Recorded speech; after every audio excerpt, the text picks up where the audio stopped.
All right, everyone. Hello, hello, hello. Let's, yeah, okay. So we're up now.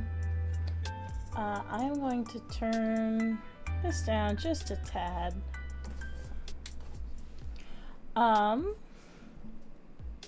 Hello, everyone. Welcome to my drawing setup.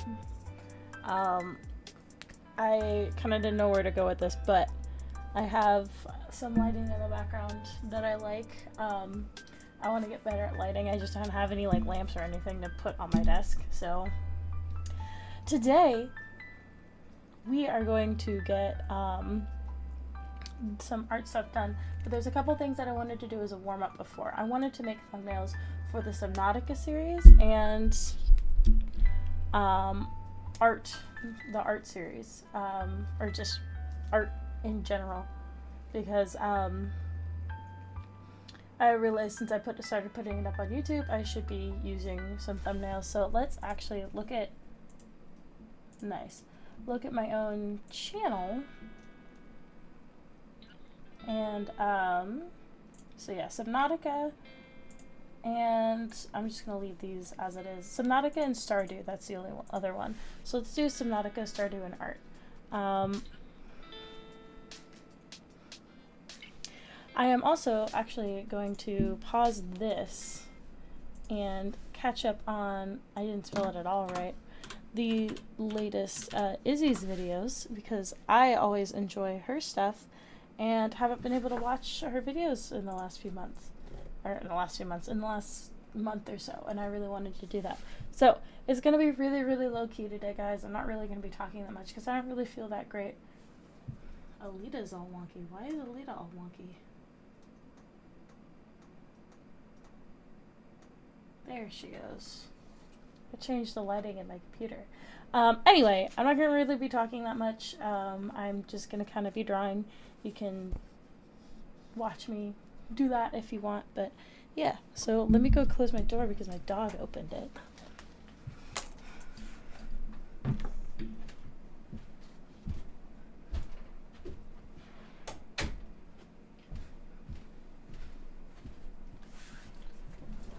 Also, I gave myself a different camera angle. I think I like this a lot more. Yeah. That's super fun. Okay, so I've watched a lot of these, but I kind of want to go back and revisit a couple of smaller ones. This was fun. I like some of her older videos too, but I really like her commentary videos. Which one will I choose? I always like. Yep, there's something truly. I always like this one. Good convention, good food, cool this one's a art. good Where one, the Las hell else Pegasus. are you gonna see Gamzee Makara Here we looking go. after Master Chief after he overheated in his cosplay? Yep, there's Me and my something glove. truly magical about conventions once you get over the lack of space and deodorant, but it takes a lot of work to make a good con. Organizing guests and artist stalls, securing a venue, taking care of attendees. Where's my glove? Not to mention all the time, money, and stress involved. I'm sure many of you have heard of the disaster of DashCon, which went down in the annals of history as one of the worst conventions ever created. Well, 1 year prior to this, Las Pegasus Unicon, a My Little Pony convention, was hosted and ended up scamming its attendees out of tens of thousands of dollars. I haven't really heard anyone talk about this topic despite what an absolute train wreck it was, so today let's talk about the disaster of Las Pegasus Unicon. My glove is gone. Oh, here it is. Video, I just want to give a massive thank you I was to confused the for sponsor, a very North long India. time. Are you Googling stuff? Are you Googling brony stuff? Don't worry, champ, I won't. Beep, beep, beep, beep, beep. Oh, wait, I have can't. a solution for Wait, you. hold on. NordVPN encrypts and Sorry, protects Izzy's, I love you, data but I'm online gonna skip your ad. over Beep, beep, beep, Victoria's beep, beep, beep, beep, beep, beep, beep, beep, beep, beep. There. Cool. sure many of you already know about the brony community and its convention scene, but I'll give you a brief rundown. Originally starting as a toy called My Pretty Pony in 1981, Hasbro's line of pony toys evolved over the years, captivating children across the globe. These toys, much like modern My Little Pony, were a surprise hit with adults who enjoyed collecting, trading, and discussing them. This eventually manifested into its own convention, the My Little Pony Fair, which began in 2004, though unofficial collectors meetups had been happening for years prior to this. Fast forward to 2010 and My Little Pony Friendship is Magic comes out. It's a modern incarnation of the older My Little Pony television shows, but despite its target audience of young girls, it draws an unexpected fan base of teenage and adult fans, many of whom are male. Not that there's anything wrong with that, I'm just saying it's not exactly what Hasbro were expecting. One of the first modern My Little Pony conventions was called the inaugural NYC Brony Meet and only attracted about 30 people, but from there the numbers would grow exponentially and it would come to be known as BronyCon.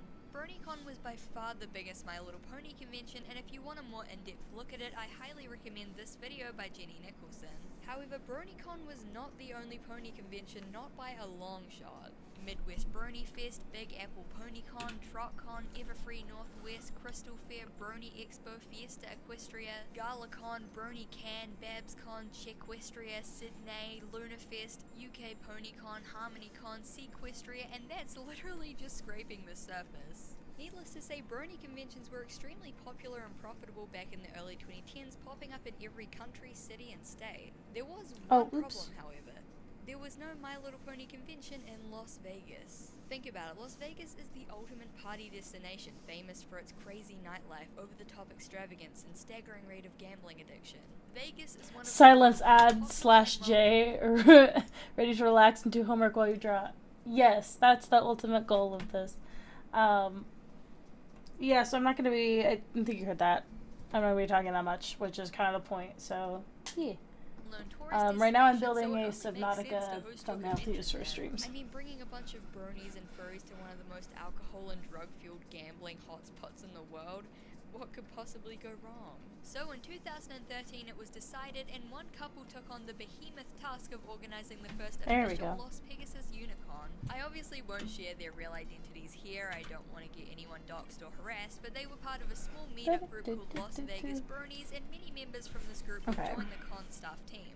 Their goal was to topple the king of pony conventions, BronyCon, by making Las Pegasus the biggest, most extravagant convention possible. It was Vegas, baby, and no expense was spared, making this the biggest and bougiest convention for colorful horse lovers. So here's the plan. Step 1. Hire a shit ton of celebrity guests. Tara Strong, Andrea Libman, Tabitha St. Germain, John Delancey, Nicole Oliver, Kathy Westluck, and more, totaling up to a staggering 22 guests. Next, find the most opulent hotel possible. Remember, no expense spared. The organizers settled on the Riviera Hotel and Casino right on the Las Vegas Strip. Is this gonna take it away? No. Rooms and over Should I do this? 100,000 No. square feet Okay. of gaming space, the Riviera was one of the most extravagant and beautiful resorts on the Strip, or so people thought, but we'll get to that later. So Las Pegasus was shaping up to be one hell of a convention with a star-studded VIP list, luxurious venue and hotel rooms, tons of popular artists and fandom figures, and the entirety of Las Vegas as a playground. The con was planned to go for 3 days, from Friday the 22nd of February to Sunday the 24th, and with that the fandom packed their bags, printed out their fake IDs, and headed for Las Vegas, Nevada. Little did they know that they were in for the wildest weekend of their life, and not in like a fun hangover Las Vegas way, in like a bad Las Vegas way. I'm sure you've heard the saying about how you can't build a great building on a weak foundation. Well, let's just say that the cracks were already beginning to show even before the convention started. Let's start with the venue, the Riviera Hotel and Casino, right on the Strip. Remember, no expense spared. Except the hotel wasn't quite as... I was gonna use a Reaper Leviathan, like, transparent cutout, but I think I'm just gonna draw one. That'll be fun. Nice as it was made out to be. Turns out that the Riviera was one of the cheaper and more low-end hotels on the Strip, with paper-thin walls, average food and cleanliness, and a lot of very not safe for work advertisements for strip shows and clubs plastered around the place. By the way, the Riviera, one of the historic casinos and hotels... I don't really draw creatures, so this will be good for that. However, mediocre venue aside, this wasn't the Riviera's biggest problem. See, the thing was, the hotel had filed for bankruptcy 3 years prior to Las Pegasus, having lost nearly $20 million in revenue revenue in the previous quarter. Things were bad, and in I guess a desperate attempt to earn back some of their losses, they struck a super dodgy deal with Las Pegasus organizers. Generally, organizers will pay the upfront cost of the venue before the convention starts, but the Riviera allowed Las Pegasus to pay back the venue cost in real time over the course of a weekend.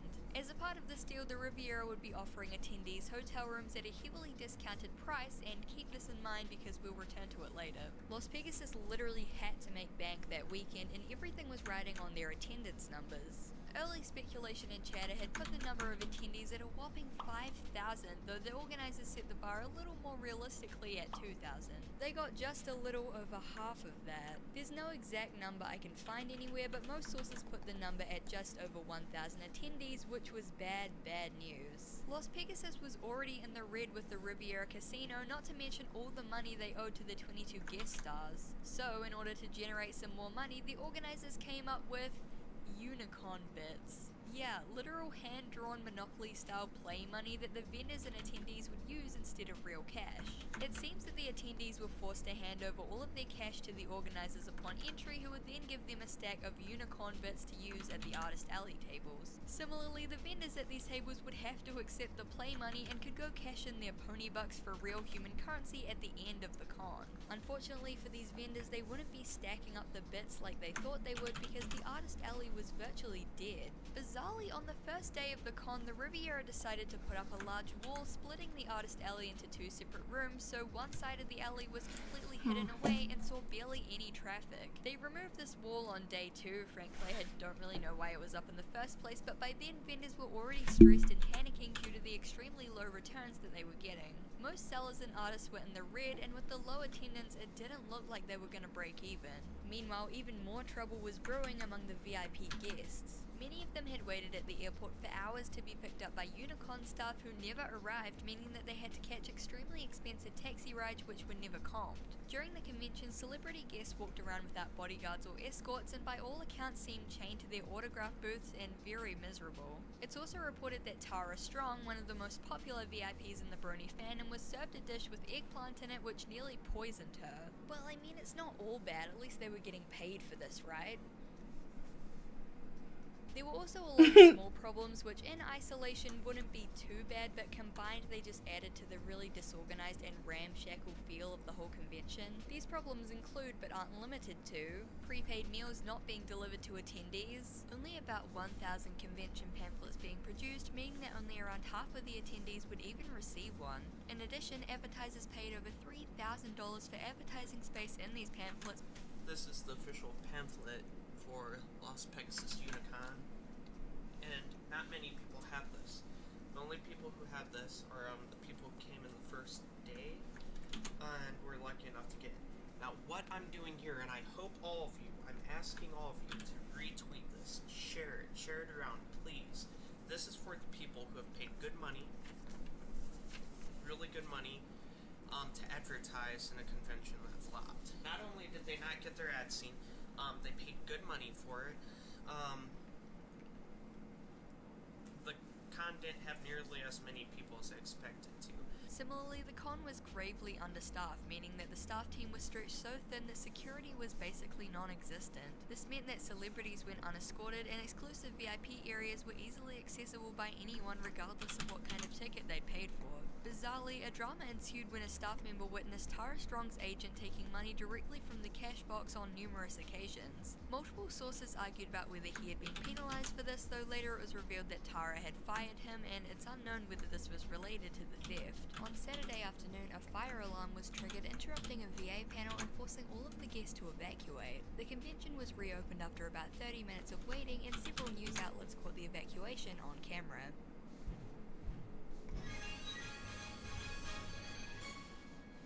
There are fire alarms going off, and we're going to find out what's going on. Exactly. There are fire alarms. They just came on. We're standing outside the autograph session. If you look in there, there's an autograph session going on right now, and the fire alarms came out. We're right. The lights are flashing. The sirens are going. You want to come this way? Let's keep the microphone cables going on. We'll see if they're going to be evacuating our way or to not. the exit just in case. We're reeling in. Once again, what? Well, no. Let's actually go out. Yeah, let's leave the inferno, please. Said that no one will let us out back to the hotel for 5 minutes. He said 5 minutes? He said what they're going to do. They're investigating the state nature of the Investigating the alarm. They are going to try to get everything taken care of as quickly as possible, but nobody is going to be allowed into the building within the next 5 minutes. So, okay. While rumors have spread that the organizers or attendees purposely pulled the fire alarm, it's believed that it was accidentally triggered after someone went through an emergency fire door, perhaps due to the lack of security. And lastly, multiple witnesses reported that t-shirt sales were being recorded using a I love that the crayon and Reaper scrap Leviathan paper. is this So big ol' huge thing, and then it's got these tiny ass little arms. Like, it's genuinely, like, more funny to me than a T-Rex's arms. It's genuinely, like, I always love it. I always love that. Things weren't going great, Oh, but by excuse all me. accounts, the first and second day weren't horrible. It seems that, at least from what I've read, a lot of attendees were actually having a fairly good time despite the low attendance numbers and disorganization. Maybe the con could still be salvaged. There was still hope. And then Sunday rolled around. Early on Sunday, all of the unassuming attendees, vendors, and celebrity guests are kicked out of their hotel rooms and forced out of the dealers' halls. The Riviera knows Los Pegasus is in way too deep with their debt. It's the third day and they've barely paid back any of the money that they owe, so they pull the plug.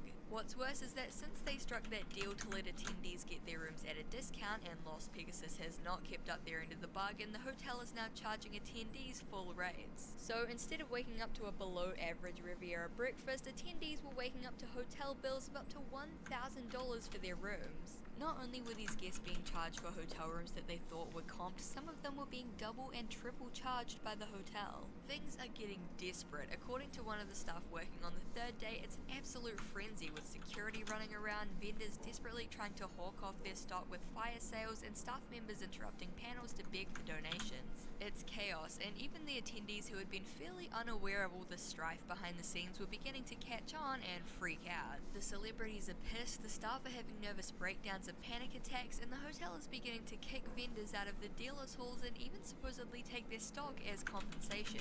Most of these vendors were severely in the red, considering that they had been selling most of their stock with what essentially amounted to play money. Sensing that the ship was sinking, vendors rushed to cash in their unicorn bits, only to find that management had disappeared and was nowhere to be found. Now, the rumor that still persists online is that the two organizers pulled a fire alarm and escaped the city in the ensuing chaos. This isn't true, but they still pulled a Costa Concordia and abandoned ship in a major way. It turns out that the two organizers went into hiding. Yes, they literally hid while media outlets, volunteer staff, and celebrities had to calm the crowd and take charge. And you know what they did next, right? Yup, they literally pulled a DashCon. The celebrity guests and volunteer staff banded together to organize auctions and impromptu fundraising panels in order to raise money. To be clear, they weren't trying to pay the hotel. That ship had sailed and there was no way they were going to pay off a debt that big. Instead, they were trying to raise money for the celebrity guests so they could be I'm somewhat gonna try and make this a compensated little for more their work and detailed. afford Just plane want to get tickets into home. that habit. Meanwhile, media outlets like Everfree Radio and Equestria Daily started hashtag LostPegAssist to spread the news and gather donations from the wider Brony community. Everfree Network even interrupted their own live stream to let everyone know what was going on and ask for donations. We're from you live at the end of a hall. The end of the hall in Las Vegas, Nevada, at the Riviera Hotel for the Las Pegasus Con. Or what was of it? Well, the burning remnants thereof.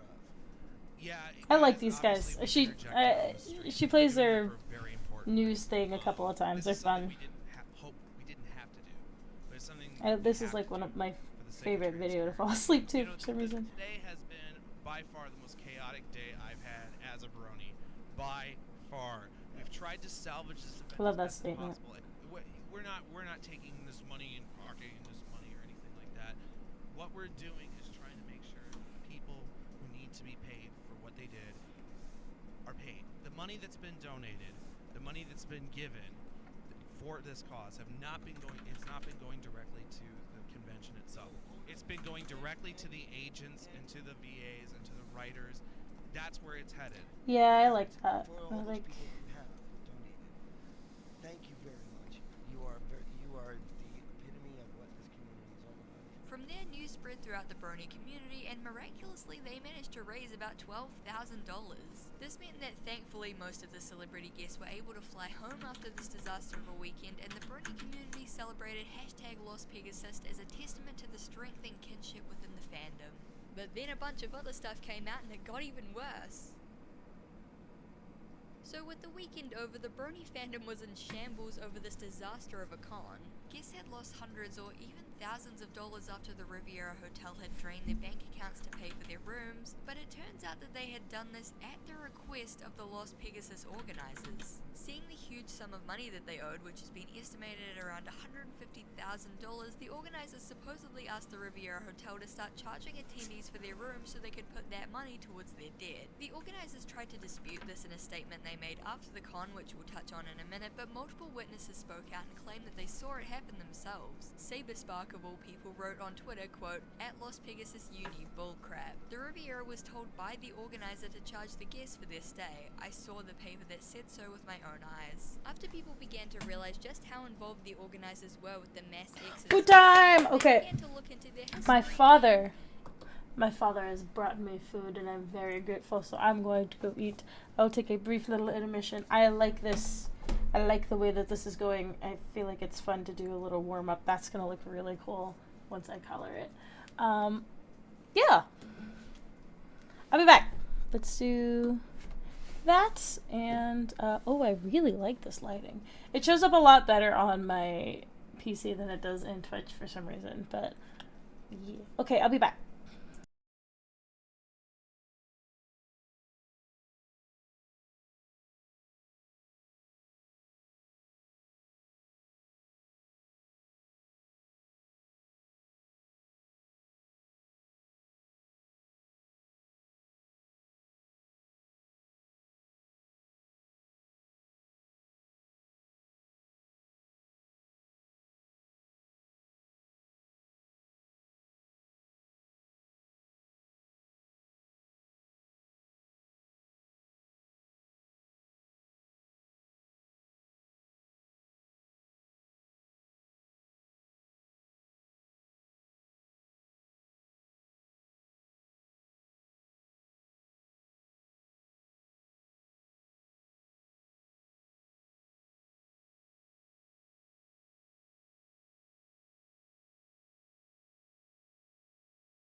I am back. Hello, hello. Have you ever seen Jenny Nicholson? Izzy's just reminded me of this because I just watched Jenny's deep dive into the last BirdieCon. I highly recommend the Land Before Time one from Jenny or the Hallmark one if you want something shorter. I have not. I have a hard time kind of getting into new things, so maybe we should watch some of that today. Let's listen in on that while I eat this bread. That's the wrong one. Like a peasant. Like a peasant. Alright, here we go.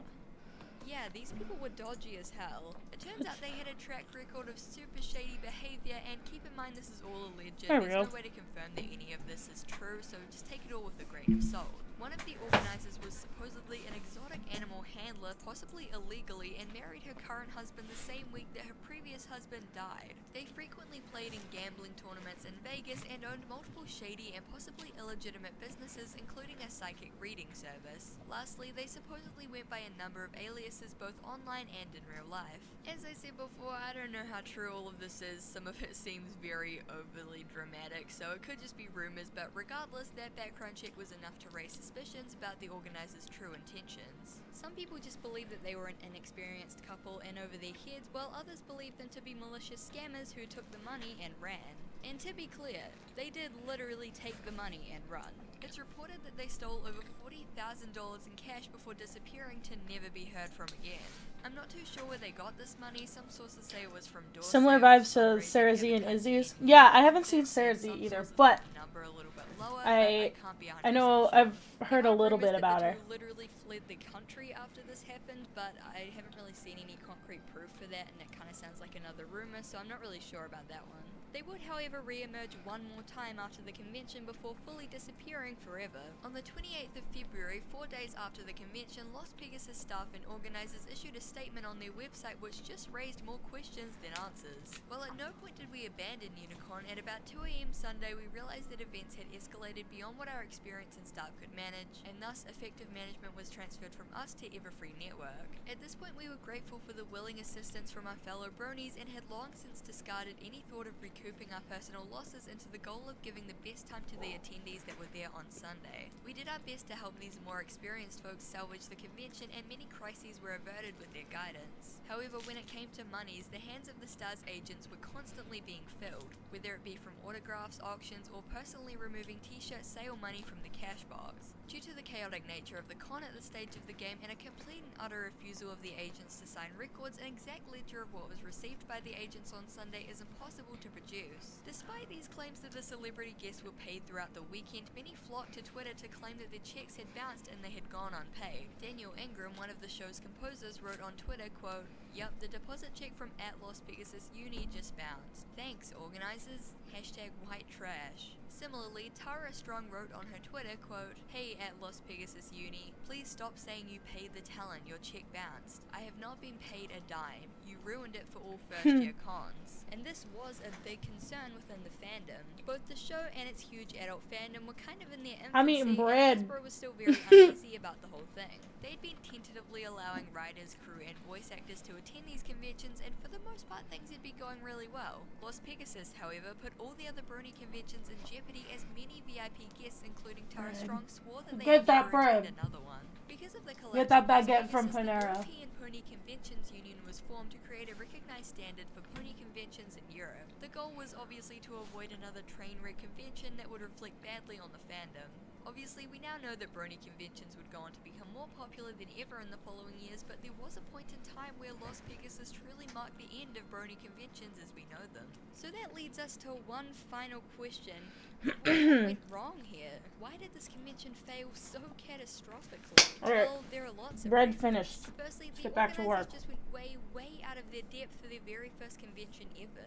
Many of the most famous conventions started in a humble manner with only a few hundred attendees and maybe a handful of guest stars. Las Pegasus hired 22 high-profile celebrities that it couldn't afford, rented out an overly ostentatious and large venue that it couldn't afford, and bargained on a huge number of attendees which they didn't get. They way overestimated their attendance numbers and earnings, which, big shocker, you really don't want to do, especially when you're paying back your huge debt in real time and it's all banking on this really overinflated estimation that you had. Secondly, both the organizers and the Hotel Riviera were super shady. I'm not super knowledgeable about law or breaches of contract or anything, but from a few sources I've read, the Riviera was apparently engaging in illegal behavior during this convention, as were the organizers. Either way, the Riviera never should have agreed to let the organizers pay throughout the weekend, and the organizers should have never A, picked a hotel that had filed for bankruptcy 3 years earlier, and B, booked a hotel that they weren't 100% sure that they could afford. You Lastly, know, the convention was just incredibly some poorly good advice from organized, Izzy's. From the hilariously terrible hand-drawn play money to records being kept with crayon and scrap paper to the huge issue of understaffing, it seemed like nothing had been planned or organized at all. Celebrity guests got abandoned or forgotten, money went missing left and right, and the attendees were left to wander the barren convention hallways and wonder what was going on.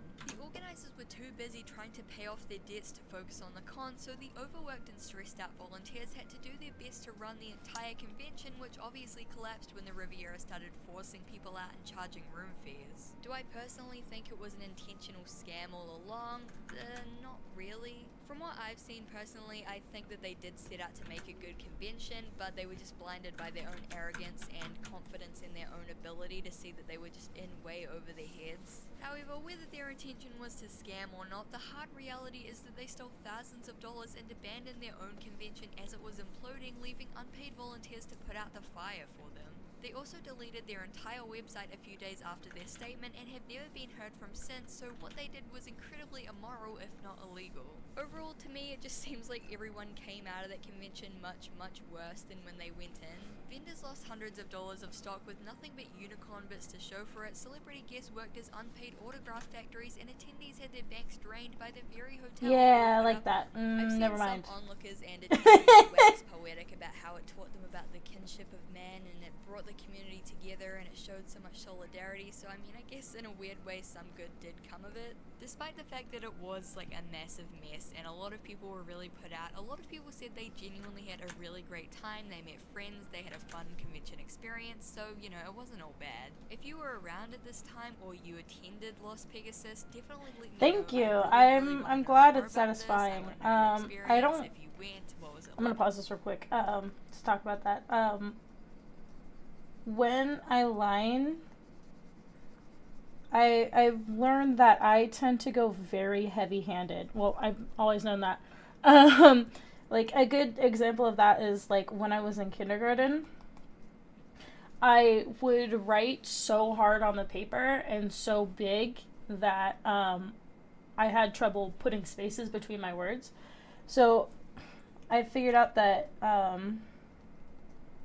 kind of big sweeping motions like that I can follow through with work really well for me. Oops.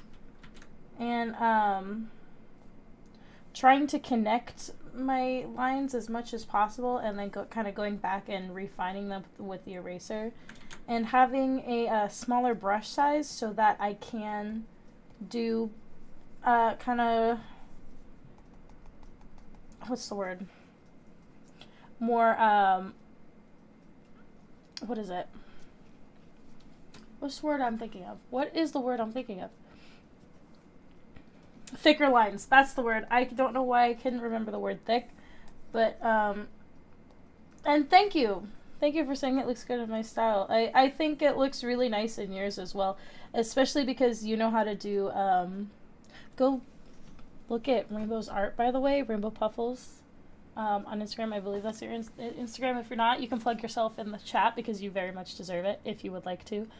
Why is there no chat box? Anyway, you, where is it?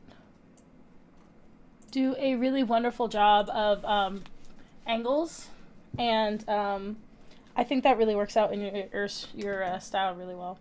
So yeah. What am I doing?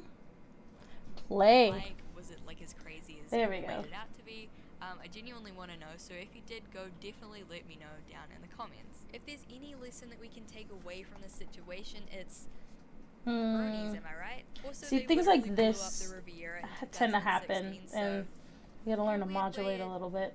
it all kind of came full circle, didn't it? More like that, yeah. Thank you guys so much for watching. I really appreciate it. I hope that you enjoyed that topic. And thank you so much to NordVPN for sponsoring it. Yeah. Thank you guys so much for watching. I really appreciate it, and I hope to see you. Yeah, I in the like next that. one. Bye. A massive thank you to my Garfield Overlords on Patreon: I just Charlie B, Simon, Sir Jalen III, John Leach, Missy Robin, Pom, Put that Garfin, Xavier Araujo, Vampiric Misfit, Icarus, Ryan W, Jono Charles there. Davey, Yeah. Finley, American Guild, Helm Hamburger Hand, Lady Cerebellum, Dozo Blint, Marlowe, Sheriff Whiskey, The Furby Librarian, Princess Bossy Boots, Red Myth, Astrium Vortex, Jesse Chisholm, Curbicon, Sophie Skinner, do X17chan, Kendall Pachalik, Grip Gunderson, that. Tyson, Aiden McFan, And put I'm that Your right Gyro there, Overlord, kinda Your fix it off Lasagna a little Belongs to bit. Me, Joe Bradshaw, Aaron, and Arcantilus. Thank you guys so much for the support. It genuinely means the world to me. If you want to join Yeah. my Patreon, the link will be in the description. And yeah, thank you so much for the support, and I'll see you in the next one. Bye.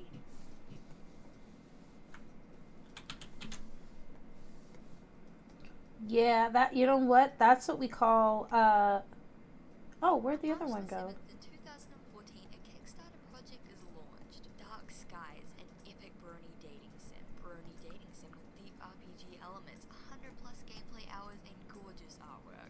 Just a month later, the entire project would be cancelled, leaving I can do that if I in the dark, and the entire community pull this one out outraged a and little shocked bit. at the bizarre turn of events that this project took. Today we're talking about Dark There we Skies, go. the Okay. brony dating sim Kickstarter that scammed not only its backers, but its Um, artists and developers too.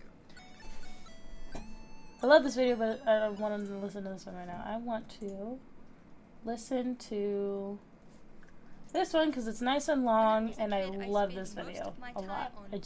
This one's good to Twitter was for to, celebrities, Instagram was for people who were cooler than do me and took things. photos like this, I and YouTube was need. for animated Minecraft parody songs. So You I spent can't my see time chat, trying huh? every online virtual world and MMO I could get Can my you hands see on, chat from if Vantage to I Pixie Hollow to Wizard 101 to Animal Jam to the Endless put Forest and more.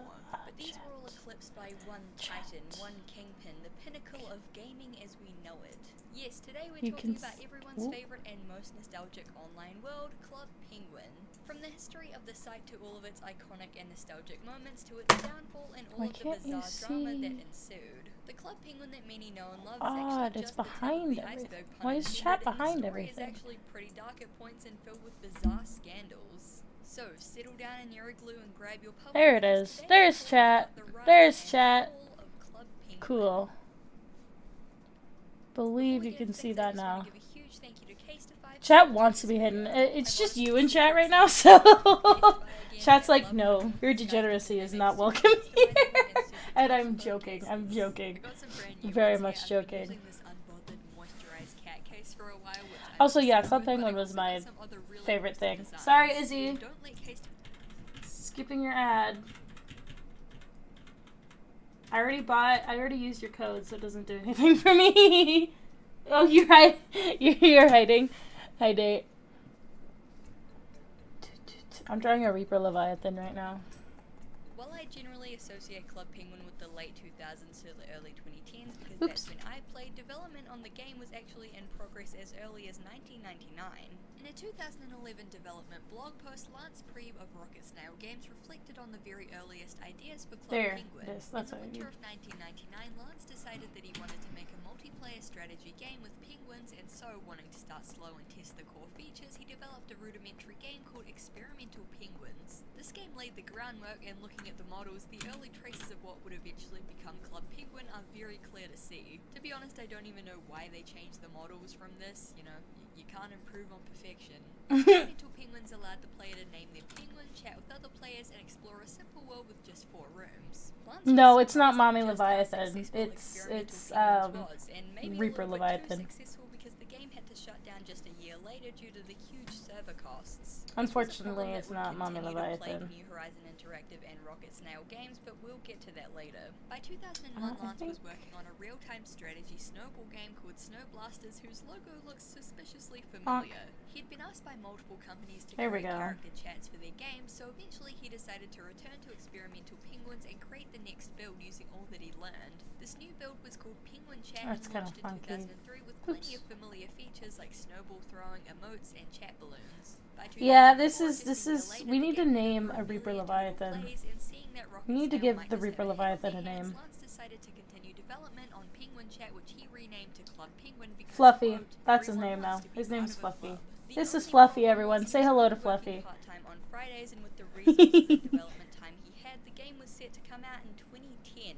That's a development time of over 5 years. Yep. Thankfully, Lance's fellow co-workers Dave Crisco and Lane Merrifield loved the idea so much that they fast-tracked development, launching a Let's spin-off do company called New Horizon that. Interactive, solely dedicated to Club Penguin's development and allowing Lance to hire on his Hi, Fluffy. Thanks to that decision, Club Penguin's Yeah, I game like was that. out within 2 months Actually, instead no, of I 5 lied. years. Because The I don't three like shared a that vision for a tangent. safe online platform for kids and wanted to, quote, build a safe social networking That's site better, I that like kids can that. enjoy free of advertising, which didn't age particularly well. Anyway, with this shared vision and a new expanded team, production progressed very Cool. swiftly. Early concepts show the And then I vision think, that New Horizon Interactive had for their game, and it's super cool seeing that nostalgic old Club Penguin art style. The early style of the game is a lot more messy and imperfect and not quite as polished and symmetrical as the later Disney designs, but that's what gave it so much Yeah. charm, and it's really cool to see the early concepts for the game. Before they knew it, the game's early build was ready to be released to the public. On the 22nd of Wachoo. August 2005, Club Penguin opened its doors to 15,000 beta testers who bug tested the game for 2 months. Finally, on October 24th of 2005, Club Penguin There we was go. launched to the public. From Lance's Floopy. blog post, quote, "Most people That's- don't so realize that's his Club nickname. Penguin launched incomplete. Why is there a dojo? How do you become a ninja? Why is there a lighthouse? Why is there a pet shop? Can you tip the iceberg?" And don't worry, we'll be coming back to that later. Ah, But the many of these iceberg. missing and incomplete features would I be do added remember pretty the quickly iceberg. Because like Experimental Penguins and Penguin Chat before it, Club Penguin was skyrocketing in popularity. Maybe I have no skyrocketing energy was to a do little my bit too homework, much so I'm because just by gonna try and draw 2007 now. there were over You or 12 Nate should give me million something. active Penguins Give, pushing let's the give servers to their absolute Rainbow something to breaking draw. points. The game had to be completely rebuilt multiple Huggy times Wuggy? to Yes, draw the Huggy player Wuggy. count, and it had become abundantly clear I that do things love just Huggy couldn't Wuggy. continue in this way. New Horizon Interactive was sitting on a viral Oh, I game want you to online draw, announcing, claiming that we had become the modern Saturday Huggy morning Wuggy cartoon. But despite having over with 100 a employees little at New pink Horizon bow Interactive on and his head, clearly like right making on top bank, of the his overwhelming forehead. server cost and maintenance took Just up a because lot I of want time that. they could have spent And I want to monetizing see their him game. with So a in bow, because he's so 2007, cute. monetized their game And I they adore did, him. And listen to this is honestly mind Even though he's a horrifying creature from hell. But you know. Oh, I forgot his arms! I forgot Fluffy's arms. How could I forget Fluffy's arms? It's very imperative The that number is often touted as 700 million, but this is we because remember Disney these promised them an arms. extra $350 million bonus if they reached growth goals by 2009, which they unfortunately did not. But I want to know just exactly how ridiculously high those growth goals were, because at the end of 2007, just a few months after the acquisition, the player count had already more than doubled from around 12 million to over 30 million, and I can only assume the number was well over 50 million by 2009. There we And go. while Disney's acquisition brought Club Penguin to His the heights they arms. never would have reached without the mega corporation, His the arms partnership came are with coming to its, fruition. quirks. While the three creators at New Horizon Interactive shared a vision for a safe haven for kids free of advertising, we all know what Disney's like. And Ah, that's Disney, I hate 2006 Disney. to 2015 is called the I got franchise growth era. I gotta talk about this. Nate and I got scammed by Disney, and I'm so mad. So, Nate and I bought Nate bought me with a gift card we bought it to share. Sorry, my voice is hurting. We bought a spider bot from the new Avengers campus, and he's adorable. I love him. His name changes every time we say it. I can't even remember what his name is now. But here he is. I absolutely adore him. We bought the Black Widow tactical upgrade. It's great. You're meant to do battle droid stuff with them. It's fun. But the thing is, he's a fancy brick now, because his body and also I accidentally broke this trying to make it work, but his body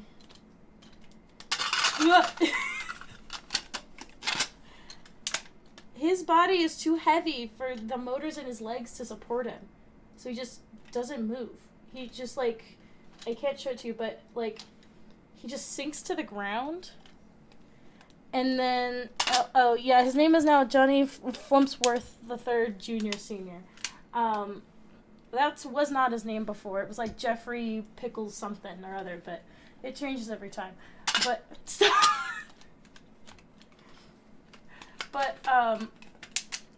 his body's too heavy to move. So what I'm thinking is happening is that because the blasters and the stuff work, the force field works, but every time I move, it moves for a second, shuts off, and then resets. So what I'm thinking is that there's something being pinched. Oh, damn it. Okay. With the motors, because I've only found one video of someone having that problem, and I'm very unhappy. So I don't know. He's pretty. I'll say that he's pretty, but whatever. Anyway. And with servers now upgraded to handle the millions of players logging in every day, attention turned to merchandising and expanding the brand. During this time, Disney would often advertise their properties within Club Penguin, doing crossover events and themed parties for films like Frozen, Zootopia, The Muppets, and Star Wars. And over the years, merchandise production ramped up to include everything from dolls and plushies to shirts to games and even animation with the animated specials, Halloween Panic, We Wish You a Merry Walrus, and Monster Beach Party, all of which I do remember Disney those. and Disney XD. Those The were point fun. is, this era was incredibly profitable for Club Penguin, with hundreds of thousands of paying players and millions of dollars coming in every year. The site got so big that multiple international offices were set up around the globe, in addition to the original New Horizon headquarters, which had been renamed to Disneyland Studios Canada. And despite the site's success, many began to miss what they called the old Club Penguin. Designs, models, and artwork were updated with a cleaner, more modern style. Imperfections were ironed out, the map was updated, and features were overhauled in the years after Disney's takeover. It should have been a huge step up, and in many regards it was, but a lot of players missed the quirky, hand-drawn charm of the Oh, okay. I thought about it and did some research, and I think, hold on. I mean, Disney's homophobic, so fuck Disney. Exactly. The only reason I wanted a Spider-Bot is because Spider-Man is my favorite superhero, and I don't even really like superheroes all that much. But I thought about it and did some research, and I think the motors are overworking, and the power surge causes the fuse to break the circuit and reboot, basically, if that makes any sense. That makes perfect sense. I hope that's all that's happening, because that makes a lot of sense. Because it doesn't make any sense to me why, other than what you just said, why something with a motor would be turning it off and resetting it. But I don't know. I know nothing about robotics, so. And felt annoyed by the constant Disney partnerships and advertising. As is the case with a lot of games. Alright, here's the boy. Here's Fluffy, everyone. Concept, but in reality, a lot of the original handcrafted Say hi to charm of the Fluffy. game was ironed out Oh, with a oops. more corporate style. But regardless of these gripes within the community, the game was becoming a viral sensation, topping most popular website lists year after year, raking in millions, and building one of the biggest brands and IPs around. And it seemed like things could only go up for Club Penguin. Little did anyone Larry know B. that things wouldn't be going uphill for much longer. So I think I'm gonna take radio and make her real small. But before we get into the game's There we downfall go. and all of the scandals that came with it, let's take a look back at the game itself and all of the nostalgic memories. Like many online The Spider-Bot's just not working because it's homophobic. Apparently his name is Johnny Flumpsworth the Third, Junior, Senior. Better not be homophobic, or I'm gonna whip his ass. Basically, all customization is off the table for non-members, with no clothes, custom igloos, or decorations available. Non-members could also only adopt up to 2 puffles Let's in limited do- colors, while members could have 75. I do feel like 75 is a bit overkill, though. It's Oh, I not don't- I need something to, that Peter would want to get involved in. Anyway, the game was free, but a lot of features were blocked off to non-members. Make which her is a why little so many free smaller so membership that scams the- went around. There we Now, I go. don't know if anyone else relates to this, but during the era of the online virtual world and MMO, free premium currency / membership generators were super common, and I saw Let's them all the do- time. Basically, whenever you, as a gullible child, would look up Club Penguin free membership or Animal Jam free diamonds, all of these scam download links would pop up, allowing you to download a quote generator. You put all of your account information in, and then enter the membership type you want, got and that. by that point your computer should have about 57 Trojan viruses, and all of your accounts will be gone. I What- actually what is used a these Reaper few times as a Leviathan- kid and Leviathan? miraculously came away You without can join getting in our a dorm computer cat virus. is Like, I didn't being get the homophobic membership I want, but it's and being kind a of miracle homophobe. that I didn't just brick my computer. Why is no? This can't. You have to explain. Why is your dorm cat a homophobe? That's you. You had to tell me about that. Why is the garbage? Why is the? There we go. That's better. I just looked at the Twitch homepage. I was like, why does that look like garbage? Anyway, I need to. Where's that picture of the Reaper Leviathan? I need you up. Yeah, you need to explain that, I'm please. actually curious about if anyone else used to use these things or if you know how they actually work because Okay. I'm genuinely curious. No, okay, okay. I hate this because I live in the LGBTQ plus dorm and she's supposed to be the emotional support animal, but she never emotionally supports us. Therefore, she is a homophobe. Yeah, you know what? I agree with that. But I'm not going to show it. I don't like the implications of finding a Reaper Leviathan birth fan art picture. It's not. Like, nothing's wrong with it. It's literally just like a fish, like a shark birth. But knowing the internet and what people find hot, I don't even know where to go with that. So I just wanted to find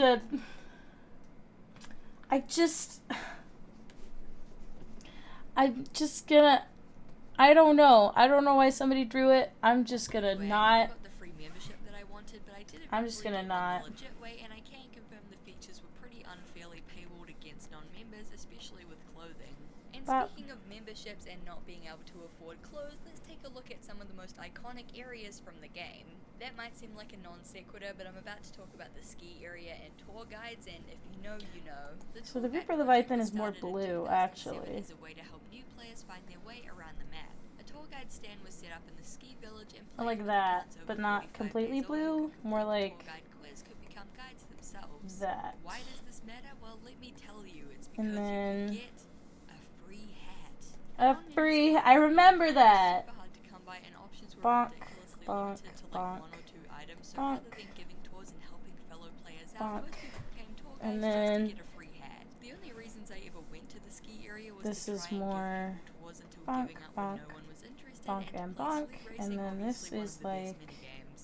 But the ski hill and village were bright particularly red. popular hangout spots, and if you were looking There for he the is. nightlife, you had to go to town. There's This my is where boy. players would spawn in, and the There's place had a Fluffy. maximum occupancy of 100 players, so it got pretty hectic. Rather than going into any Yeah, of the shops let's in town, which were grab often fairly empty, this. players would usually just stand in the huge crowd outside, dancing, throwing snowballs, and advertising their igloos. Right? Is that what Seems like that? a pretty good Yeah. point to So it's branch off got and like. quickly talk about igloos and the parties that took place within them.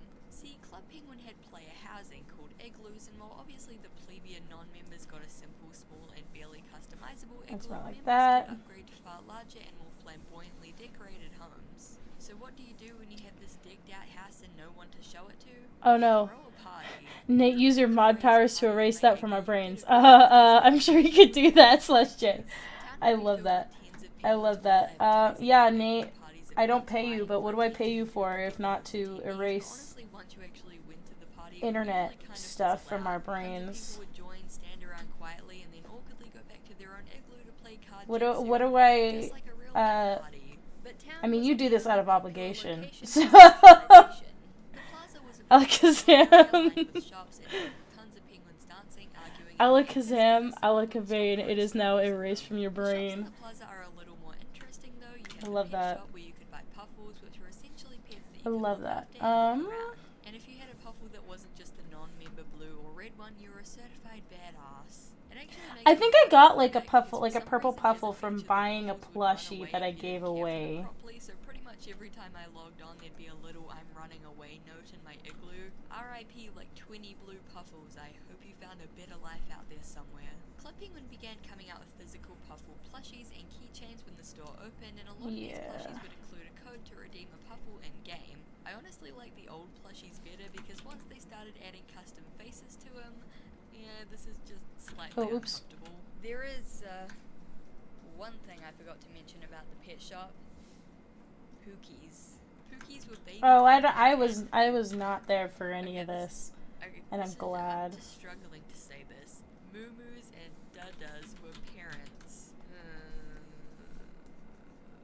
Pookies often hung out at the pet shop, using it as a sort of adoption center, and they talked in uwu baby language to try and appear cutesy and childlike. Consulting the Club Penguin Pookie Wiki, which regrettably, yes, is a real thing, we can glean some fascinating information.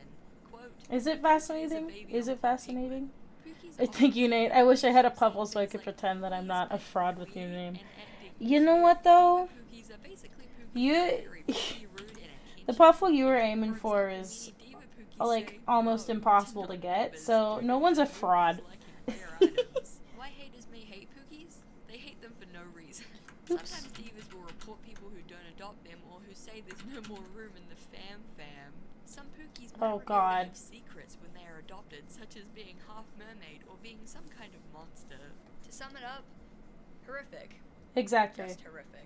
Getting back to the plaza though, the Welcome to the internet. spot, but it was extremely funny to go watch penguins try to perform shows with absolutely no cohesion whatsoever. There'd always be I really one like this. I really like how this is barking looking. orders, and everyone on stage was probably like 5 years old, so they just stood there silently, not comprehending any of it. It was a sight to behold. You never even played Club Penguin? You know what? It was just so... Shun.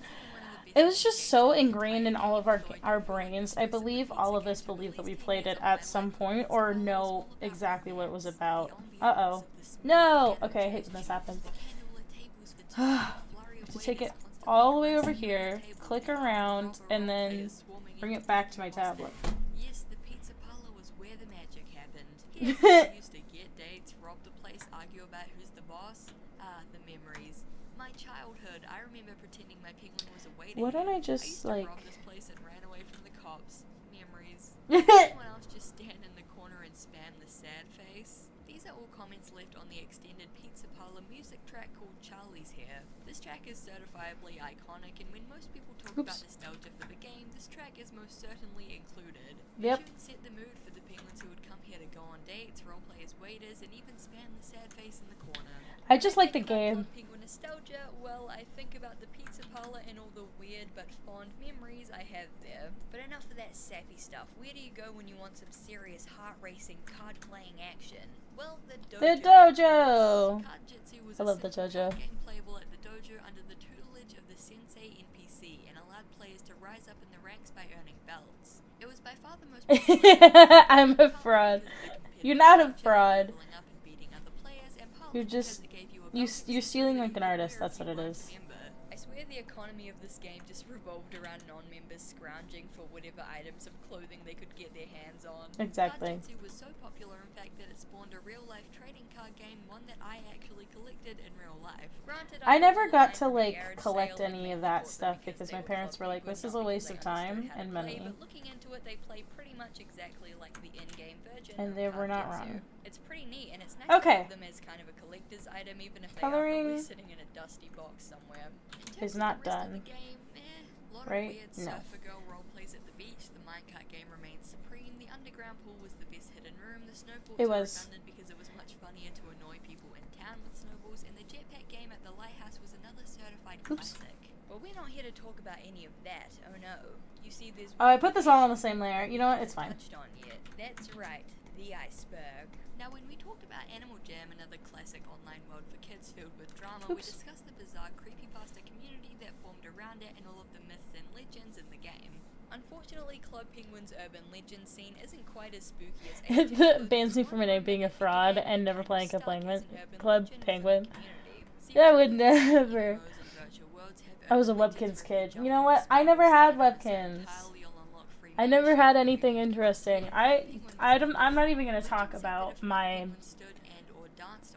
true what kind of online world kid I was because I don't want to talk about Now, what this did exactly really depended on who you heard the rumor from. Some said players would get millions of coins and free lifetime memberships, while others said it would unlock a brand new secret area or a new shop. The rumor grew, and eventually it didn't Just, really matter what get the rid of rumor that. was because the legend was so popular and widely believed that the glory of being the Cool, first okay. Iceberg was more than enough. And so, day in, day out, players spent hours dancing, jackhammering, and incessantly typing "Tip the Iceberg, everyone hammer" over and over again. It's unknown where exactly this urban legend started. I searched and couldn't pinpoint a single Hello? post or in-game event that caused it, but it seems that were generally responsible for starting and continuing to spread the rumor over the years. Hints to the iceberg tipping appeared frequently in the in-game newspaper, the Club Penguin Times, and one of the creators even specifically mentioned it in that 20 Why is this not working? post that we mentioned earlier. One of the most damning pieces of evidence came a few years later in 2014 during the Halloween party when a painting Knockoff. of the What's iceberg was added what to was one of the knockoff rooms, and Wizard when the wall 101? was renovated in There it is. 2015, the painting was added there as well. After all of these constant iceberg mentions, players knew it couldn't just be a mere joke or some throwaway line. The staff were intentionally dropping hints about the iceberg. It had to be real. And so for years, the mythos of the iceberg grew and grew, building steam until eventually it died out. Don't worry, we'll put a pin in the iceberg for now and we'll come back to it. Witch 202 loved that game. Despite how virally popular the game was, unfortunately all good things must come to an end. It's unknown how long the numbers had been dwindling, but by 2015 cracks were already beginning to show publicly with the reveal that the UK office had been shut down. I never played Jumpstart. I know my friends did, but I never did. The decay of the site became clearer and clearer as German and Russian servers were completely shut down and many Actually, more staff I'm across gonna the global offices were go laid off, back. a move which Disney called, quote, consolidating a small number of teams and undergoing a targeted reduction in the workforce. As with most things, it mainly came down to money. It's clear from these layoffs and the gradual shutdown of the site that player numbers were dwindling and therefore so was revenue. Now, knowing how these businesses work, it's probably fair to say that Disney was still making a killing off of this game, but you know what they say in the industry? When profits begin to dip, it's time to jump ship. I'm kidding, actually. They don't say that, I just made it up. Good job. If you're a businessman, you can use it if you want. Good job, Spread Izzy. it around, make it a thing. Another contributing How do I factor to the shade? shutdown How do of the site I- was the popularity of mobile apps and the potential that Disney saw within them. See, the Okay, so it's coming from the top, right? Angry Birds in 2009 setting the stage for viral games like Candy Crush, Flappy Bird, Cut the Rope, Temple Run, Kim Kardashian Hollywood. I remember that game. I never played it. I wanted to play it, but my parents were like, no. Why would you do that? On the main site was evidence enough that it was time for a mobile shift. And so on January 30th of 2017, Club Penguin announced that the game would be shutting down on March 29th to make way for the brand new Let's mobile just game do a Club Penguin general Island. swoop. Bigger, better, and more fun than ever with tons of And improvements then, and brand new features while building on the foundations that players had come to know and love. And the community flipped out. If you grew up during this time period or you played Club Penguin around this time, you know how big of a staple the game was in many kids' lives and in internet culture in general. It was right up there with Neopets in terms of nostalgia and widespread adoration, so the news that everyone's most beloved childhood game was shutting down came as a pretty big shock. The community was outraged and players who hadn't played in years came out of the woodworks to protest the shutdown and the site. I'm not paying attention to chat. Fans came flooding back. Imagine cheating. A party was It's announced, the difficult, World I don't One Party, understand which it. started the day after the announcement and lasted until the final servers went dark. An outline article called the party, quote, essentially a G-rated version of an end of days rager, except it wasn't exactly as G-rated as they seemed to think. But before You we know- get into that, we need to talk about banning. There The we system go. was put in place to protect children from profanity and vulgarity in all forms, and users could face punishments ranging from a simple warning to a 24-hour ban to a permanent account suspension for swearing or discussing violent or suggestive topics. There are some pretty great examples of bans glitching out though. For example, during the 2012 Puffle Party, a glitch caused anyone who danced to be banned. Imagine getting banned for The dancing. stadium was banned for 24 hours, and It's when just Disney Footloose. launched their Monsters University takeover, players were banned for using the new emoticons for quote attempted game manipulation. Honestly, Club Penguin bans were pretty funny. I remember multiple times when I was a kid I would get banned for like typing in swear words just to see what happened, as if something else was gonna happen, and I'm pretty sure a lot of people can relate to doing stuff like that as a kid. The ban meme was so popular that a subreddit called r/ban from Club Penguin was created in 2013, filled with memes about people's childhood fears of their parents finding out about their virtual bans, as well as memes and screenshots of their own bans. So while the meme had been going strong for several years, at this point when the Penguin Apocalypse was announced, players threw caution to the wind and beckoned the ban hammer to take a swing. As an act of defiance, players began spamming swear words and vulgarities to get their accounts permanently banned, flooding the subreddit with screenshots, and a trend even started where players would speedrun their bans. From a PC Gamer article, quote, with Disney closing down Club Penguin on March 29th, the future of Banned from Club Penguin looked bleak. Then user Buttonwalls had the brilliant idea to record how quickly Actually, I think they all of ran. this kind Their of run would clocked be in at 1 in minute 54 shadow a little seconds. bit. As others critiqued their technique in the comments And saw then I opportunities think to I improve the time will. a sport was born. Fast forward a week and 2KRN4U has the world record at 39 seconds. However, that seems to have been beaten by a user called Camological who holds the current world record at 33 seconds. Now that's some speedy swearing. And while this very vocal group of profane penguins did exist, the other side of the player base just was revisiting the game to reminisce about the good old days Oh and no. nostalgia of the game. Mostly they kept to the town and plaza, but a large chunk flocked to the Iceberg in hopes of finally Cursed finding Gary and the revealing Snail. the secrets that are hid underneath. The Iceberg had persisted as a mission for upwards of a decade by that point, so you can't blame them for trying one last time to uncover the secret. Nate, don't They abuse your noted the start power. prepared a little surprise for the players attending the Waddle On party. As a last hurrah and a celebration of the players' I mean, dedication well, to solving the mystery I of can't the do anything Iceberg, for your rainbow if you're you're testing it like that. So the Iceberg. At least 5 players in the I'm room just, had you know what? been I'm not responsible for whatever happens. dancing and wearing a hard hat for the Iceberg to finally tip over and reveal a dance floor with an inscription that read, quote, "Together we can build an island, create a community, change the world, and even tip an iceberg." That's Waddle on. pretty As the sweet. final days neared, the game began to descend into madness and anarchy. There were no rules, no consequences, no future for these players, so Penguin civilization as they knew it fell apart at the seams. Club Penguin gave all members a free membership on the very last day of the server's existence. Most felt that it was pointless. It was truly the end of days. And just like that, Club Penguin ceased to be a game and became nothing but a memory. The final server shut down on March 30th, 2017 at 12:01:39 AM PDT, and you can find multiple clips out there of the final minutes before the complete shutdown. They're about as chaotic as you'd expect, but they really capture the love and passion that many had for the game. RIP Club Penguin, you will be missed. But it was time to move on to greener pastures. And the There, future was and looking then bright for this is the just gonna be beloved very game. basic, so I don't want to spend too much time doing this. Yeah. Penguin Island, the brand new mobile game, was on the horizon and was set to be Put a bold new push my shift. boyfriend into his villain arc. Reignite the Do it, I community dare and you. bring the game back into the mainstream. Though the OG game would be missed, things were looking up. Oops. Cool. So, Club Penguin Island bombed hard.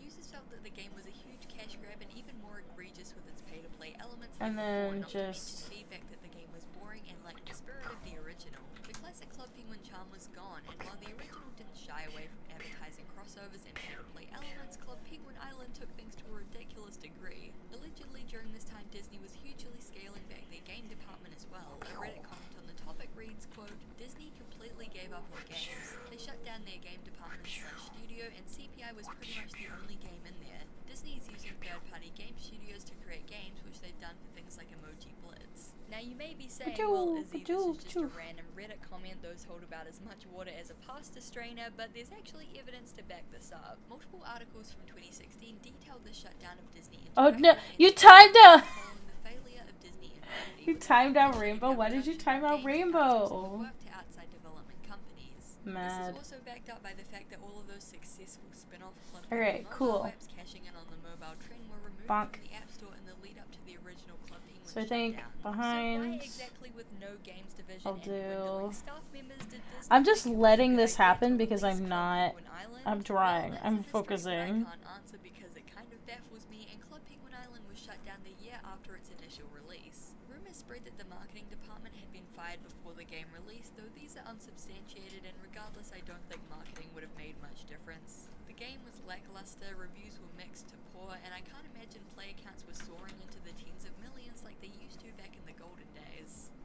There was one other incident. The Quackity Raids. The Yes, Quackity just like Animal Raids. Jam, Club Penguin Island 2 was raided and memed on by YouTuber and Twitch streamer Quackity, who is well known for his raids on children's websites like Movie Star Planet, Mushy Monsters, Habbo Hotel, and of course I've been doing this for about an hour. This was supposed to be a warm up. Because I got other stuff to do. Island is the worst game ever, in which he claimed that if the video got 20k likes, he would raid the game.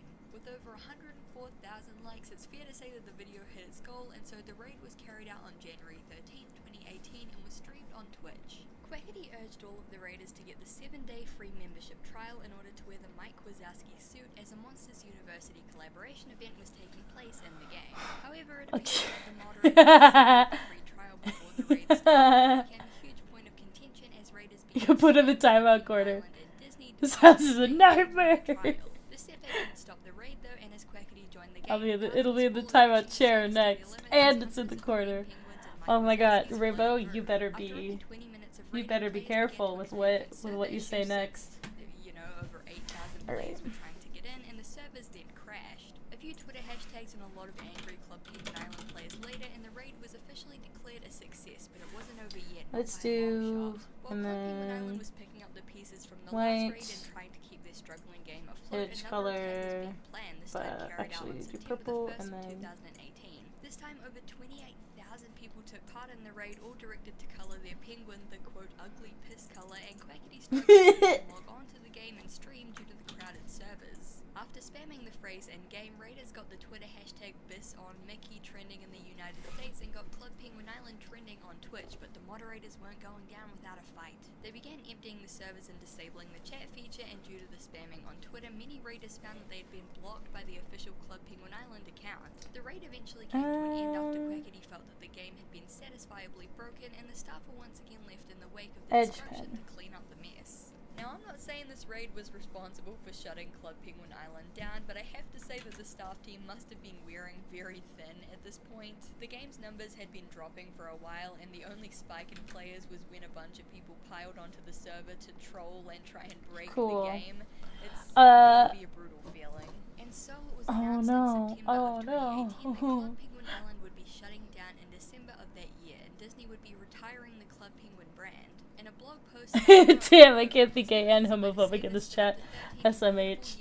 Club Penguin will be sunsetting at the end of this year. We'll be providing players with all of the necessary information in the coming weeks via in-game messages and updates here on Island News. When we Oops. replaced the original Club Penguin game a year and a half ago, we always strived to make Club Penguin Island the best mobile successor to the original game. From day one of development, Club Penguin Island has been a true passion project for everyone here at Disney, but the time has come for the party to end. And while the closure of Club Penguin Island went largely without any fanfare, especially compared to the big bang that the original went out with, the fallout of this decision hit the employees at Club Penguin very hard. A Kotaku article on the subject details how the decision affected the employees. Quote, one former employee who is anonymous for fear of retribution told Kotaku that he felt blindsided by the news. Although employees working on the game knew Club Penguin Island wasn't doing well, he said the studio had been pitching other projects. We were told 3 weeks ago that we'd been greenlit and would have jobs for at least 2 years while we built and launched a new product. The whole studio was basically popping champagne only to have it pulled out from Nope, both is too powerful. Gotta pick one. Inside you there are two wolves. One is gay and one is homophobic. I forget straight people exist. Sorry, Nate. It's okay, Nate. We have a token straight in my gay dorm too. You know what? You gotta have a token straight. You just gotta. There's no other way. under us by someone way up the chain at Disney, he said. And so the story of Club Penguin came to a rather sad There we go. and That's abrupt more like what I close, leaving wanted. players and employees alike in the lurch. And then- And though Disney had closed the book on Club Penguin, this would be far from the end of our story, and in fact, it was There about we to go. take a dark twist. And I think I want While the closure this of Club to Penguin be Island can be attributed 10. to many things, from the raids to the poor reception to the lack of All right. marketing, I believe there was one key factor that played a part. I'm straight, but Club Ryan Penguin Reynolds. private servers. A Club Penguin private Exactly. server, commonly abbreviated and known as a CPPS, is an online multiplayer game that is not part of Club Penguin. That's how I know you're straight. It's because you're attracted to Ryan Reynolds. Server emulator in order to create a similar environment for the game. there it is. Many now use these environments in order to play the original game after its discontinuation. CPPSs often contain features that did not exist in the original game, such as custom items and rooms, free membership, etc. Now, private servers had actually existed for a long time before Club Penguin went offline. It's widely believed that the first ever private server was set up in the summer of 2010 and was called ICPV1. Alright. The server was extremely rudimentary with poor security, and unlike the browser-based Club Penguin, it had to be downloaded as a file to the computer. Allegedly, after receiving pressure from Disney to close down, I wasn't meaning to they spend this released much their time on server this, to the public, allowing other but I people to did. start up their own private servers. From then on, they became more common, though pre-shutdown private servers were far less popular and mainly used by friend groups and small communities. Most of these servers had no regulations, allowing players to use cheats and admin no way. commands, as well as say anything with no filters. This was all well and good for small groups goofing around, but after the shutdown, more official servers began to pop up, and as these became more and more popular, the lack of quality control, moderation, There we and go. restrictions became a huge By the time that January 2017 rolled around and I'm just gonna drive shut down Curse Gary the its Snail with my were right already hand, hard because at that'll work be setting up cursed tons enough. of Oh new private no. servers. One of the most popular servers in one of the main Oh players yeah, in because Iceberg you're was left-handed, Great aren't Britain you? launched just a few weeks Or am after I the remembering announcement on the something 12th of wrong? February. Within a month, the game had over 10,000 registered accounts in its own wiki, and shortly after, when the official game servers closed, There we the go. account of Club Penguin Rewritten absolutely skyrocketed. And it makes complete sense. Players across the globe were mourning the loss of their beloved childhood game, and here suddenly they were Oh, being it seems exact sub same on game the with screen. The exact same player base, but this time membership was free. Club Penguin Rewritten had the edge over other private servers as well, since they strive to create an identical replica of the game. That's hysterical. I love that. Okay, cool. While other private So this is servers done. embraced chaos, allowing swearing and So cheating, I am going Regulation to. Rewritten enforced the same rules as the original game and hired on a moderator team to keep the game age appropriate and faithful to the original. The Oh, play wait, count had skyrocketed to over 10,000 players by April 2017, and by October they'd hit 1 million. As of 2021, Club Penguin Ooh. Rewritten has over 10 million Okay. accounts, and in a lot of regards has done better Chris than the Hemsworth. original game, hitting milestones quicker and garnering more That is, goodwill yes, by I like adding that. more content updates. But as you'll come to find out with private servers, nothing is ever as it seems, and behind the scenes, things look kind of Subnautica, Firstly, security issues. The first and cracks began to then- show as early as 2017 when the site experienced a DDoS attack due to lackluster security. The developers for Rewritten Expert. hadn't anticipated their numbers getting so high, and so were left scrambling to update the Sub- site's security as more and more players piled in. This came to a head in early 2018 when the site suffered a severe data breach that exposed upwards of 1.7 million email addresses, usernames, passwords, and IP addresses. All that staff had to say in the wake of this drama was that they were aware of the breach and had contacted the affected users. In July of 2019, CR token National straight Security answer is Anniversary Robert says the Pattinson. first DDoS Hence why attack no one and other believed he data was breaches straight. occurred, this time affecting over 4 million accounts. With security on the site unraveling and millions of users exposed, the staff finally came Okay. out and made a statement, Cool. and a pretty bizarre one at that. It covers So this is the what I'm gonna do. I'm gonna explaining how the upload breach this. occurred and apologizing profusely, but in a section titled Our Story, things get weird. Which leads us to the second issue that plagued Club Penguin Rewritten, staff infighting, and drama. If there's one thing that I've learned while researching all What am I these doing? fan-made Oh, games I'm gonna and go communities, it's that 99% of the time do behind the this. scenes, everything is completely falling apart and all the Put staff the, hate each other. Okay, Subnautica maybe that's a bit dramatic, but thumbnails when all on. the staff are unpaid and there's no overseeing company to make sure everything goes smoothly, things can go south really quick. In their security breach apology post, Club Penguin Rewritten included a section titled Our Story, which went into detail about some bizarre behind-the-scenes drama going on, and it's really too bonkers to even summarize, so I'll just read you the whole post. Quote, on February 8th, 2018, our ex-system administrator Cody was fired from his position. This was due to an array of reasons. A week after being demoted, Cody threatened to leak the CPR server code, codename Auroras, which was made by an administrator. This was not his work and he had no right to leak it, but he did so in spite. A few months later, Cody leaked the personal information of a few team members to the internet and to cybercriminals. I love such that this as is happening and then the personal pizza addresses and game is facial playing in the pictures. background. He got people to continuously send pizzas and emergency services to staff houses in spite of being kicked from the team. This led to Club Penguin Rewritten's initial temporary shutdown on March 2018. There we go. Staff safety. We used this time to look back and Can I figure sa- out can the I save? situation. This also included the police and cybersecurity experts getting involved. Cody and his friends Save. created multiple websites and social media accounts to slander our administration team. One of his friends got into a social media account that belonged to an administrator on the CPR team, Save. and when Okay. they were a minor, leaked facial pictures and personal information in an attempt to get CPR closed. After a few months of silence, Cody sent a fraudulent letter to two of our admins pretending to be Disney. The letter was clearly fake as there was no return address, there was bad grammar, and no signature of the writer or company. We know this was him because he threatened to do this before and impersonated Disney before on many occasions. There we to take go. down other servers. On April 23rd, 2019, Cody sent a backup of the CPR database to Have I Been Okay, so that's Played us. this off as if it So was an actual I'm not security even breach, paying and attention decided change to the what's date happening of the here, breach to but 2019 when the database backup was from early 2018, the year before. He contacted the owner of the website, Troy Hunt, and tried getting him involved in all of these politics to once again try and spite us. Troy Hunt contacted us and we worked with him to get the correct information out on this website. Guess it On didn't February work. 28th, 2021, a developer from the staff team was removed due to, quote, racist remarks and inappropriate behavior, in addition to starting up a relationship with a player.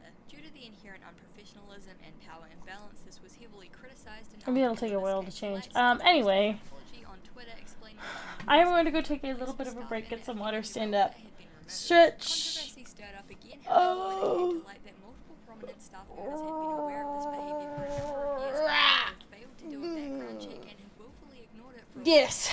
on their Twitter. I'm also not going to use a ref of Gary, so this will be great. Send it via messenger pigeon. I love that. Let me know when you're done with that. Okay. I've got a lot of work to do in terms of other things. So now I'm going to go take a break, and then this is going to be an extremely long stream because I have to finish Radios and Plague's line art at least. So that's going to be great. I need it 18 by 24. Okay. I'll be back. Where's my mouse? There it is. I'll be back.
All right, I'm back. Let me just read a little bit. All right. Twitter apology That's outside the of wrong. community There can we be go. seen. Okay. Thank you for keeping So CPR a now, safe place. what I'm gonna do is I am going to transfer 2 sketches in and do the line art for them. I want to get the line art and the flat colors done tonight. Line art takes the most time for me. And that's depending on if I have to do a secondary sketch on top of the one I've already done. So, in for the ride. Opposite. You guys knew of the developer's actions years ago. Come on, man. They knew what he was doing. They just kept it hush-hush, like they did with the data breach, like they did with the fact they stole charity money. Like Oh, I have they to always send it done. first. In regards to the stealing charity money claim, I looked into this and couldn't find any information about it, so as far as I know, this is an unsubstantiated claim. Another controversy occurred on New Year's Day 2019 where admins and stuff were celebrating with players. Reportedly, the admins became drunk during this time and began swearing and playing inappropriate songs, culminating in the slightly hilarious headline, CPR admins go on drunken rampage on their Discord server. Screenshots of the admins' inappropriate behavior flooded Twitter and were shared around the community, leading to widespread criticism of the admins' unprofessionalism, especially given the community and Yes. Discord server were meant to be Currently I just have radio and plague done. I'm working on Indy though. Juggling security breaches and staff drama, Club Penguin Rewritten faced a third challenge and perhaps the most daunting of all, legal issues. Their first Legal encounter with Disney came issues? pretty early in the site's existence around October of 2017, where Disney filed a complaint against the site causing them to change the domain name from clubpenguinrewritten.pw to cprewritten.net. Many have described this as a loophole. Yes, send it to me whenever you're done. And I'll send it to him and ban him because he deserves it. Due to several huge and extremely severe controversies surrounding other private servers that led to Disney and even the police getting involved, but we'll put a pin in that and come back to it later. As for how Club Penguin Rewritten has avoided the long-gloved arm of the Disney law, well, I don't know. It could be because Rewritten isn't causing a huge dent in their revenue, and the time and money it would take to remove the site wouldn't be worth it, not to mention how pissed off a lot of fans would be if they removed the server. It would be another story if the original game was still up, but since the official Disney Club Penguin sunsetted in 2017 and has been inactive as an IP for several years, it's sort of an awkward grey area. For now, it seems that Disney's staying up, if only for the fact that in a sea of incredibly controversial and harmful private servers, in comparison it has a pretty squeaky clean record. And that's when the infamous Club Penguin Online comes into play. Thank you. So Club Penguin private server. Oh, that's horrifying. That's horrifying, Rainbow. And I love Huggy Wuggy. Huggy Wuggy looks so good. He's so cute.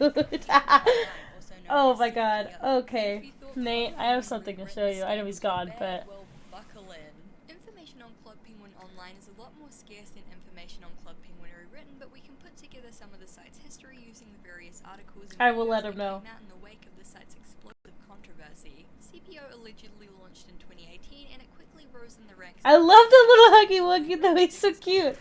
The two were frequently Oh, that's compared, awesome. and looking up Club Penguin Rewritten Horrifying, but awesome nonetheless. results of people Ah, comparing okay. to decide which is the I have to better game. In terms of transfer actual the, content, the two are virtually the same, though Rewritten was based more off What the is it? nostalgic 2010s era of the game, and CPO was more modern and updated more frequently. However, in these versus discussions, shady What am I doing? ownership and moderation is frequently Ah. brought up in regards to Club Penguin Online, and most, if not all, of this drama stems from the owner of CPO, a man who went by the name of Riley. He also went by Anthony, so if you see that name in any screenshots, just know it's the same guy. As I said, information is pretty hard to come by, so instead of going chronologically, let's just go through a vague list of all the terrible shit that went down with CPO. Firstly, the moderation on the site was abysmal, and hate speech became extremely common. CPO had family-friendly servers and R-rated servers, but with no way to verify that the user was old enough, there were basically no restrictions, meaning that kids kids often found themselves in adult spaces. The game also never required minors to get a parent's permission before signing up, violating COPPA laws which all games must comply with. This meant that unsupervised children were able to access inappropriate content without their parents' permission or knowledge, which is obviously a huge goddamn problem. In an investigation launched by the BBC, it found disturbing content within the game. Quote, the BBC said The Gary is terrible, but you know what? That's what he asked for. He asked you to draw a Chris Gary, so, you know, you did deliver. You did deliver. What am I doing? Okay. Here's radios. It's tiny, but... Players were engaging in penguin e-sex, sending and explicit messages. Disney's original game banned the sharing of personal details, but players on this clone site are openly sharing Snapchat, Instagram, and Discord account details. This is especially worrying given the young demographic of the game, with many teens, tweens, and young kids logging onto what there she is. There's radio. To be exposed to very adult content. Bullet point number 2: CPU. I love this little plague in the background here. Infiltrate and take down the quote competition. When reading how yeah, I'm gonna have to do another sketch on top of this, but his empire, you'd be forgiven for forgetting that he's talking about Club Penguin, and there's a reason that one ex-volunteer was quoted calling there she be. toxic and like Game of Thrones for penguins. Unlike other private servers whose main purpose seemed to be reuniting the community and giving people a fun gameplay experience, Riley and the CPO staff were out for blood as soon as the site launched, and their main goal was to take down every other server who got in their way. Gaming YouTuber Tamigo included screenshots of a conversation between Riley and another staff in his video titled Club Penguin is shutting down again. From the this is gonna wreck my sleep schedule. He's He's great.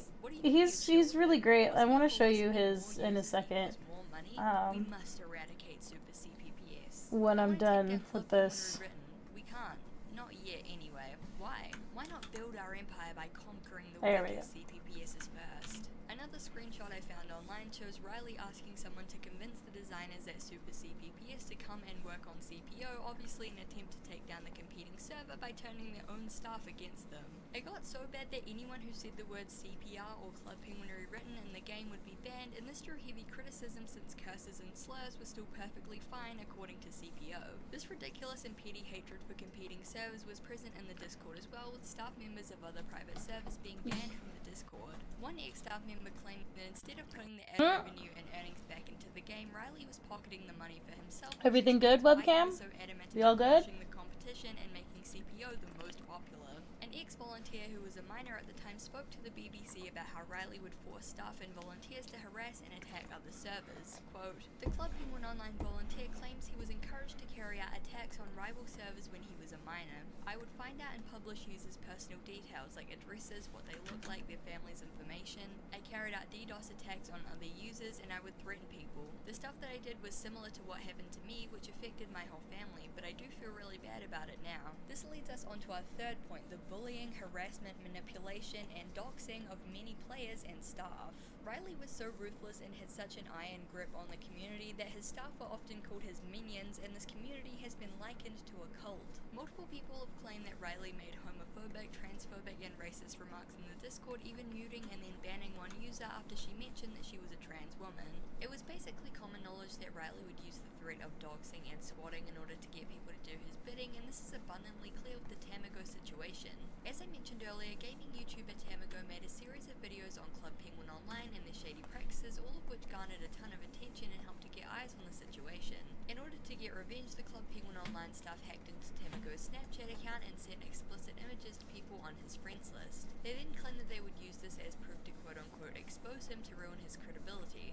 Screenshots later showed Riley admitting that a friend carried out the hacking but claimed that it wasn't him, though Tamigo replied that even if it wasn't Riley who carried out the hack himself, his staff still did it for him and he encouraged it. And fourthly, while I'm not going to get into it in super graphic detail because it's very unpleasant and YouTube stuff, the owner was into another very horrific kind of CP. According to an ex-staff member who How made a series lovely. of videos on Riley and CPO, Riley had quote-unquote dated multiple underage staff members and frequently bribed minors I wanna with moderator bring this positions up. in return for inappropriate photos. He even went as far as to have an in-game wedding. Pause.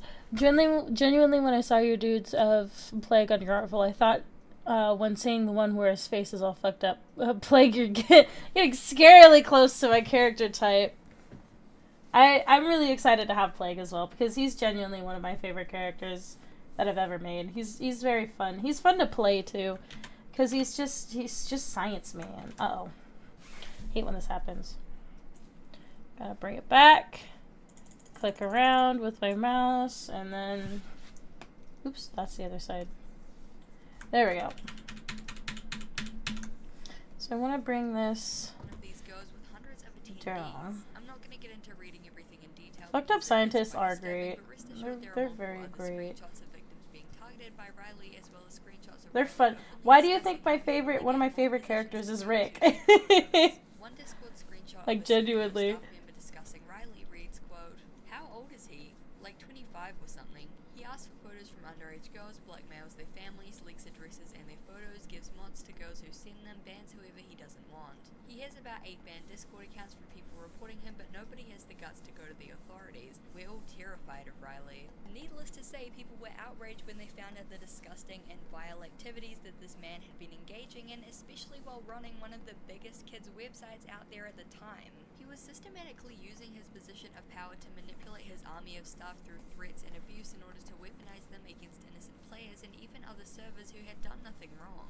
It was clear that Riley was incredibly jealous and vindictive, running what has been described as a quote mafia in order to take down people who he didn't like, using targeted campaigns of harassment and doxing, all to make his own game more popular and, in his own words, grow his empire. Those who spoke out about Riley or how CPO was being run were immediately banned and silenced, and creators who spoke out were doxed and harassed. This created an echo chamber of sorts where only the most loyal who would never speak out or dissent. My leg were welcome, and hurts. if I don't anyone know. stepped out of line or A sexy spoke out fucked about up Riley's scientist. actions, Plague, Moira, Rick, now, all this Obake. is always subject to Unsexy debate, and it's fucked really up hard to scientist. pinpoint exactly How do you say what that? is Oh behind my the god. conscience. It's clear that tensions between Why CPO is this and players have happening? been brewing Is for a this while due to the unprofessional because I'm and doing an rampant 18 by 24? Why is media this allowed on happening? the servers How do you that say his users name? Is it can Singed or Singed or like what is this? Let me look that up. The entire situation blew up. It Let me caused a storm look on it up. social media with hashtags trending, screenshots leaking, and users en masse calling for Disney to ban the offending server. Club Penguin Online made a heavily criticized statement essentially blaming the backlash on haters being jealous that they had the biggest Club Penguin server, which just, the fact that they unironically felt this way really goes to show how deluded and wrapped up in this insane Club Penguin fantasy world they Okay, were. so They generally the claimed consensus screenshots is were fake just and photoshopped and had been, quote, there's debunked, 3 different though with ways to screenshots say and it. testimonies from multiple websites and multiple verified sources, this doesn't seem too likely. In this post, they claim Yeah, that they okay, were so considering shutting CPO down for good because, quote, running the biggest private server can cause so much trouble for your mental health. But it turns out they wouldn't get to make that decision because finally, after all the uproar, Disney, who had never publicly weighed in or really acknowledged the existence how of did private servers, Singed? issued a Yeah, I statement, like quote, "Health safety is a top Singed priority sounds for the better Walt to me Disney too. It Company, sounds and we are scarier, appalled by the and he's a allegations of horrible, criminal horrible, activity and horrible abhorrent man. behavior on this unauthorized website that is illegally using the Club Penguin brand and characters for its own purposes." Yeah, Now, after that this, makes shit that makes really sense. began That to makes hit more the fan, sense to with me. Disney That's how I cracking wanted down to. hard on any and every private server that they could find. That's how I Alongside wanted to pronounce obviously it. shutting down CPO, Club Penguin Rewritten was issued with a notice too, but for some unknown reason it didn't stick, and the server is still available to this day. Countless other mainstream servers were hit with removals, though, turning the once flourishing private server scene into a barren wasteland with 1 or 2 popular servers remaining and the rest having to keep their activity on the down low. Many were upset not only because of the appalling actions of CPO, but because the site had effectively been the bad apple that spoiled the bunch, ruining private servers for everyone Is because that of the terrible proportional? reputation that they now had. Big news outlets Almost. were painting private servers as havens of predation and hate speech and crime. Yeah, that Most makes of the sense. CPO and a few It's other deserved, servers but that that were makes removed, sense. others were I just don't know relatively anything about family-friendly servers. Alongside delivering anything insider on that investigation, storyline Disney besides reported what on the we've topic, talked BBC about delivered and the shocking news that the owner done. of Club Penguin Online, aka Riley, had been arrested by the UK police for, quote, suspicion of possessing indecent images of children. Love According to the that. article, he has I since know I been don't released love on that. bail pending That further was sarcastic. inquiries. And though I assume that Riley and the staff would be long gone by now, I that love might that he not was be the arrested. case. Taking a look That's at what I love. r/ban from Club Penguin, which we discussed earlier in the video, one of the top posts is a goodbye post as the owner of the subreddit is shutting it down. There we They go. explained that this was partly because they recently learned of what occurred on the private servers, but also because apparently an ex-member of CPO got in touch recently asking that they remove old posts about Riley's abuse and what they theorized may be an attempt to sweep it all under the rug. It's incredibly bizarre There we and not go. something I particularly want to get involved with at all, but in these videos I aim to include all of the context and history behind these situations, and I feel like it's hard to cover Club Penguin without talking about what occurred on the private servers. Alita's, Remains the most popular and widely used private service to this day, somehow surviving Disney's purge. It's honestly disgusting that so many disturbing I thought Fire horrible Alpaca things just went on in crashed this for game some as reason. they I'm keep just safe gonna... space for kids to just have fun, and I sincerely hope that anyone affected by Riley, whether they were a staff or just a player, has found peace and is doing okay now. What Riley There we go. I'm just gonna allegedly did save. was disturbing to the highest degree and really goes to show how because it's saving dangerous right these now. fan-moderated communities can be. I think that these types of projects absolutely have a place online, but it's important that developers, administrators, and moderators know what they're getting into and understand how to keep their There we community go. safe from the kind of corruption that destroyed CPO. Also, as a side note, if I get doxxed after posting this video, you know who to blame. Alright, I have a design question. For radio. In modern days, the incredibly bizarre and disturbing dramas that have God arisen out damn of it. the private server community have really eclipsed the impact of the game itself. It's There. left a stain on Club Penguin's name, and I think that really sucks. While there were a few bumps in the road here and there, and obviously no website is safe from creeps, the original Club Penguin did its best to at least try and keep kids safe. Many people see the entire brand as evil and bad now, which is unfair since all of the worst stuff I realized I didn't say anything. Design choice. Do I give radio a bow at the back or not? I've always loved it. I've always loved that kind of look. I think it gives it a good There's a certain comforting nostalgia to old Club Penguin, and when I think back to the golden days of the Oh, site, you life good? is Hello? in the end, This is Club gonna be Penguin annoying. no longer what it was, and its name has been sullied by the events that happened after its closure. We'll always have the memories. This is what I'm gonna do. I'm gonna stop this and this. The Club Penguin video has been in the works for a while. I've known that That might help. because I spent an unhealthy amount of time on it as Because a kid, I've always and I know loved that kind of aesthetic, and I think for it as well. So, in one I really enjoyed it. piece As that I said, did with it's her, I real gave her a shame that the bow. sort of garbage that happened later has overshadowed the nostalgia and the good name of What the is- original, what do- but, what- you know, I hope that people what do can y'all sort of think? divorce the two and see them as two separate worlds. But yeah, the story is crazy, and I wanted to cover it, and I hope that you guys really I don't like enjoyed it. how I really made it, want to though. hear your Club Penguin stories and the things that you have nostalgia for and your memories, or if you have any experiences on private servers. I'm genuinely curious to know. You know, it's a game that I was obsessed with, and it's a topic that I'm really interested in now. So, you know, post your experiences, and I'd love to read them. Also, if you have any suggestions for things you want me to cover, Radio does not have a let me cloak. know. Thank you so much to K-Spy for sponsoring this video, and yeah, I hope that you guys enjoyed, and I hope to see you in the next one. Bye. She's Thank got you a so much for sweater my with food puffy awards over on sleeves. That's what that Patreon. is. And Genko Fox, Samsung Account, Chicory, Trebizonde, SHSL Sunsun, Doug, Boysenberry Switchblade, Jordan Nielsen, Dana I Harper, think Charlie B, I Simon, told you a little John while Lynch, ago Pendragon, that Agarfin, when Zephyr, radio Hope, takes over, this is Lee, spoilers, but no Ned one's gonna Dozo Blint, know. Sheriff Lucy, the Fabulous Librarian, Red Myth, Astrid When radio Martinez, takes over, Jason she'll Jessup, wear Sophie Plague's Skinner, cloak Brianna Robinson, as Chris like a Ellison, Mona Maidaro, Joe Bradshaw, and Arcantilus. Oh, everything's glitching. Always, if you want to join these guys over on Patreon, Oh, use the no. link in the description. And yeah, thank you guys so much for the support. I hope you enjoyed the video, and I hope to see you in the next This is one. horrible. Bye. Oh no. Okay. But no, she doesn't have a cloak. She wears, when she's older, she wears Plague's cloak as, well, I don't even like how I made it in the first place. She wears Plague's cloak as, like, an homage to that. So I like this, and then it comes down like that, and it's kind of like a belt.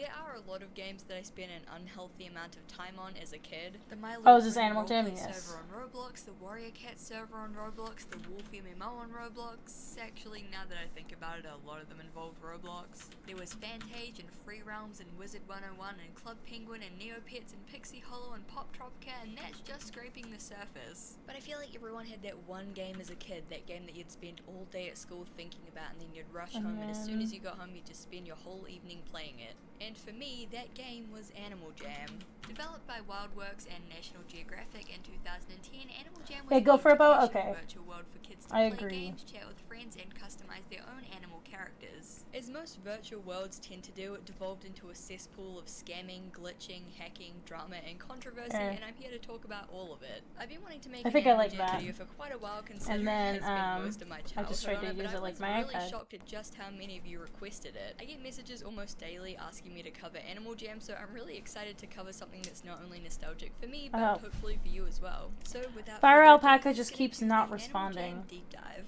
This is very Before we get annoying. into things, I'd just like to give a huge thank you to Scentbird for sponsoring this video. So Scentbird is a monthly subscription service that delivers amazing fragrances right to your door. For only $16 a month, Scentbird will deliver a new designer fragrance of your choice, from Gucci Sorry, to Izzy's Prada to skipping Dolce & your ad. Gabbana. Hold on. That rhymed. But if those aren't your thing,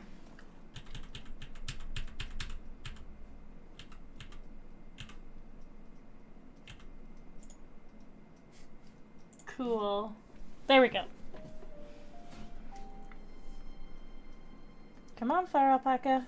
Don't you crash on we're gonna go me. over everything from the scammers to the hackers to all the drama and controversy, but first let's start off with a little bit of history. Also, just to preface, I'm gonna be talking about Animal Jam in the past tense for most of this because I just associate it with the past because I played it as a kid.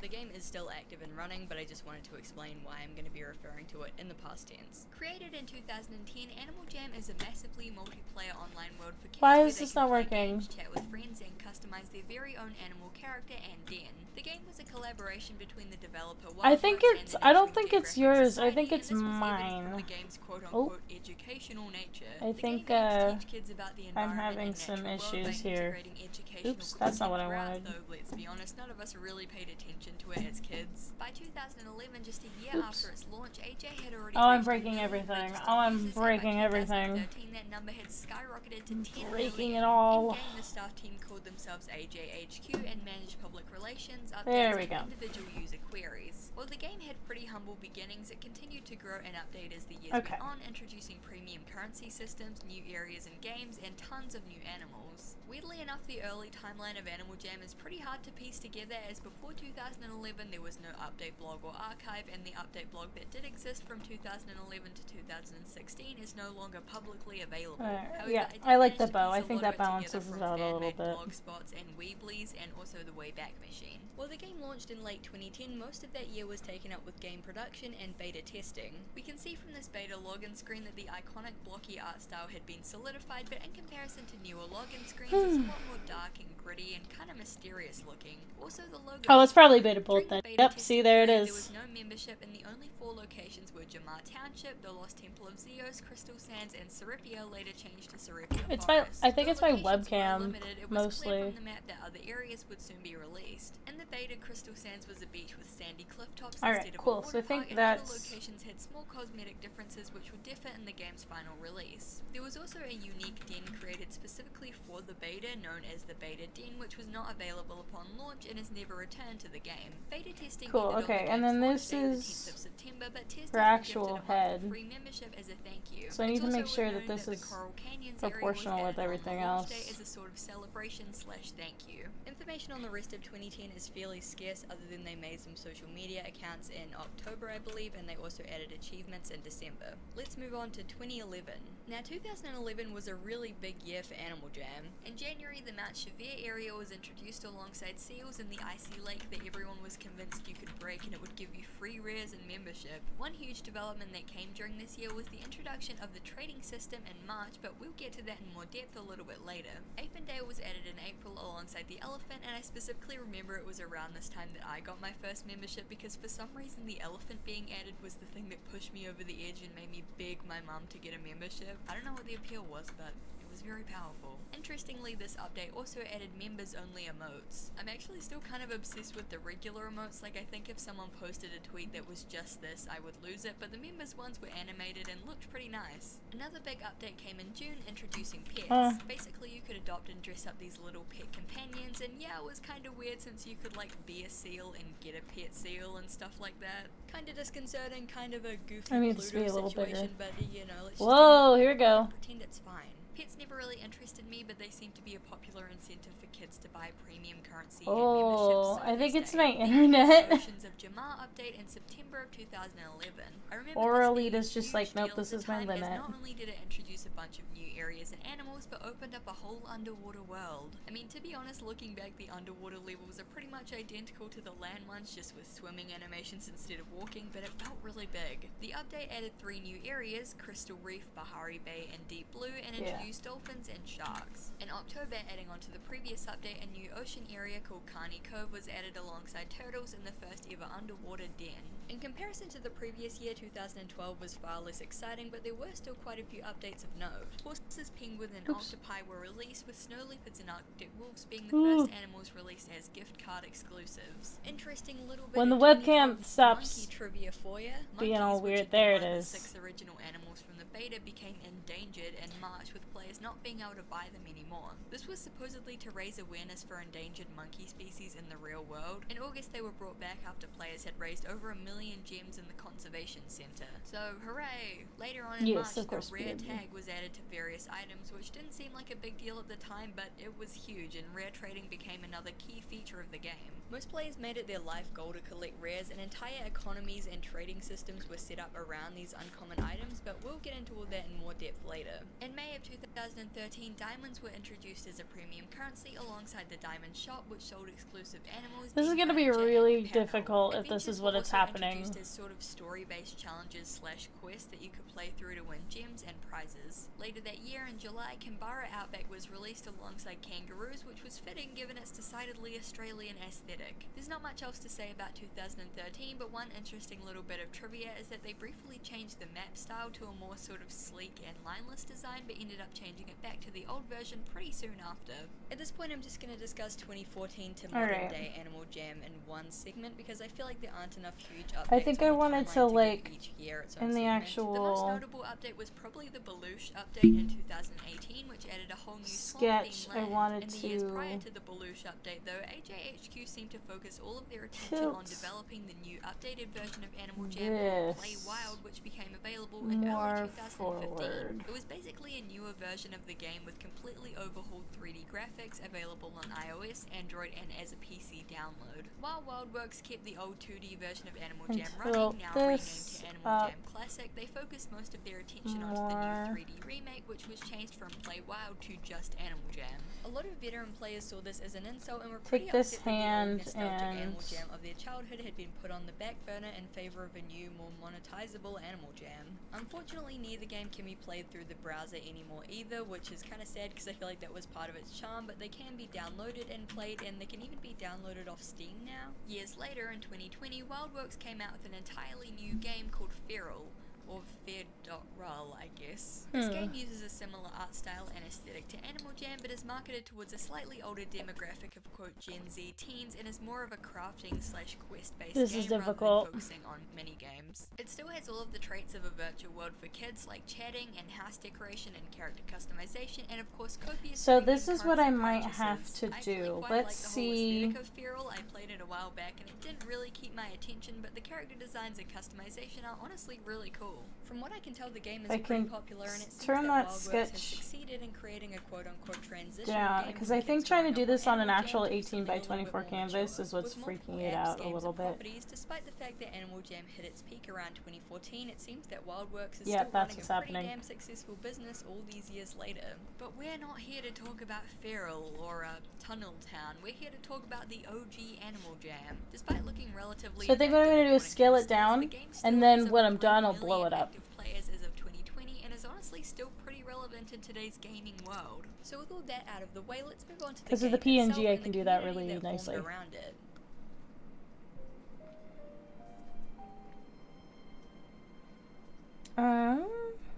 Now I really struggle with how to format this section because we are going to be talking about a lot of very key elements of the game and community Ooh. sections later, so this is just old nostalgic classic Animal Jam What is things, 8 hence by the name 10 of in this segment. pixels? Let's get into it. First up, the classism. Yeah, we're jumping right What into is these in straight 8 away. inches by Just 10 Animal Jam inches things. converted to Now, pixels? most virtual worlds and MMOs rely heavily on monetization, premium currencies, memberships, game passes, etc. Animal Jam was no different, and while a lot of players say AJ used to be less money hungry, the game is so corrupt and greedy nowadays, the game was always built with the purpose of making a lot of money. As years went on, more members-only items and gameplay were released, and hundreds of players even held protests when the premium currency Diamond Shop was introduced. Non-members couldn't buy the newest animals, most clothing items and rares were locked off, they were stuck with the default den and a smaller selection of furniture, and they could only choose from a small selection of pets. Non-members were also very Let's figure this clearly out. singled out from members, not only because of their more basic appearance, but because of their plain non-gilded So- nameplates. What Wildworks had created was a very effective system of what was essentially 768. classes, and it worked on multiple levels to target vulnerable kids and their parents' wallets. Not only was the game more restrictive for non-members, but this weird community culture 960. formed where members were treated as Oh. worthy citizens of Jamar, and non-members were kind of treated like trash. And if you think I'm being overdramatic or just exaggerating this for the drama of it, I'm really not. A lot of members were absolutely ruthless, often going out of their way to bully or make fun of non-members specifically for being poor. There are some really uncomfortable threads I've seen kids make about how non-members should stop asking Animal Jam to give them more stuff and just be grateful. So being a non-member basically sucked, and I'm assuming that's why there were so many members in the game. Now leading on from this point, I want to discuss the weird capitalist economy that formed within the game, but before we do that, we have to discuss the trading system and rares. This could honestly get its own section, and well, you know what, it will get its own section. It's my video, fuck it.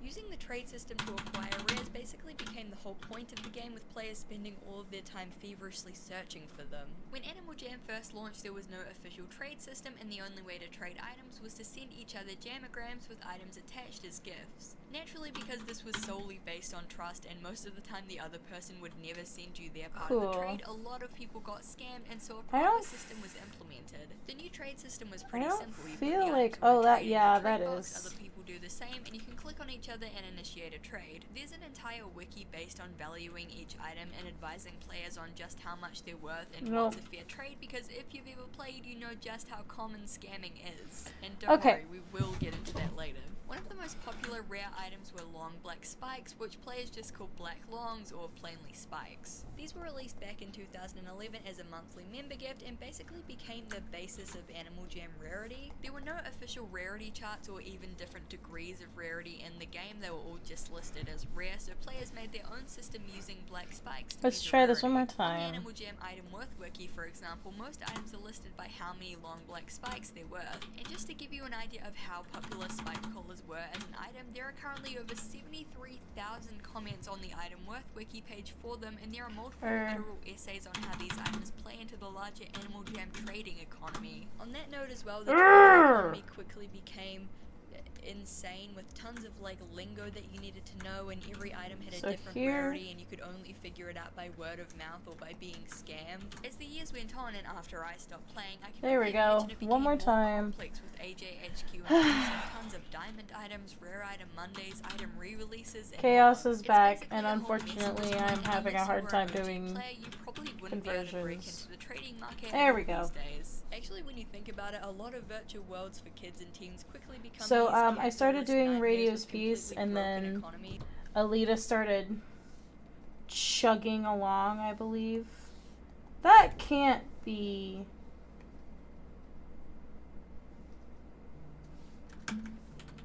This, I can't...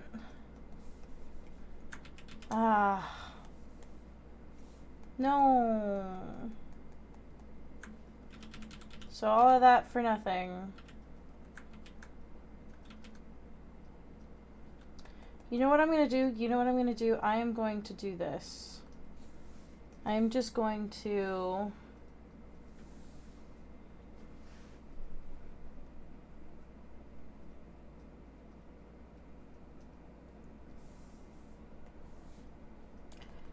There we go. I feel like that's fine. and then just downsize. And I'll just blow it up when I'm done. Yeah, that's fine.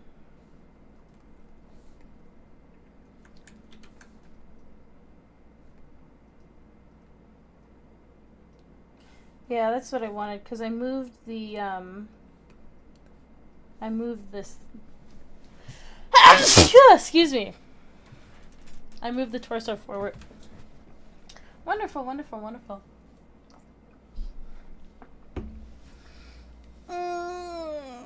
Stretch. Stretch. Okay. Keep going. Just look at Neopets or Gaia Online, for example. Parents worry about these games like rotting their kids' brains or whatever, but really they need to be worried about their kids transforming into ruthless business moguls. Spiked wristbands, eyeball hats, tail covers / armor, fox hats, blankets, headdresses, and tiki masks were also pretty rare. Yes, Animal Jam has an extensive history of appropriation, and many theorize this is the reason why headdresses were confirmed to never be coming back to the game. I also remember back when I used to play, gloves were like the #1 thing everyone was desperate for, like they were crazy rare and everyone in Jamar Township would be screaming about looking for gloves. I don't know why, to me they always just looked like weird clumpy arm casts, but the items that players chose to obsess over were always pretty random and more based on rarity and value rather than looks. However, some of the rarest items Seems like Elita's doing a little bit better. I think that was the problem. Despite looking like regular items with a weird full magenta color, these so-called mag items were actually the result of a glitch. The default color for all of the items in the game is magenta before they get colored, and these incredibly rare items are allegedly the result of some AJHQ staff forgetting to correctly add the color codes. Due to their unofficial and accidental nature, these items are often 2 or even 1 of a kind, making them incredibly rare. The chances of getting your hands on the only magenta necklace in existence is basically 0, and when you consider there are mag versions of super rare items like the long spike collar or the furry hat, you can start to understand just how highly valued these mags become. The combination of their scarcity, the fact that they're glitched and technically shouldn't be in the game, and the fact that they just look kinda cool makes these items, in my opinion at least, the most rare items in the game. Okay, trading and rares spill over, let's get back to the original section.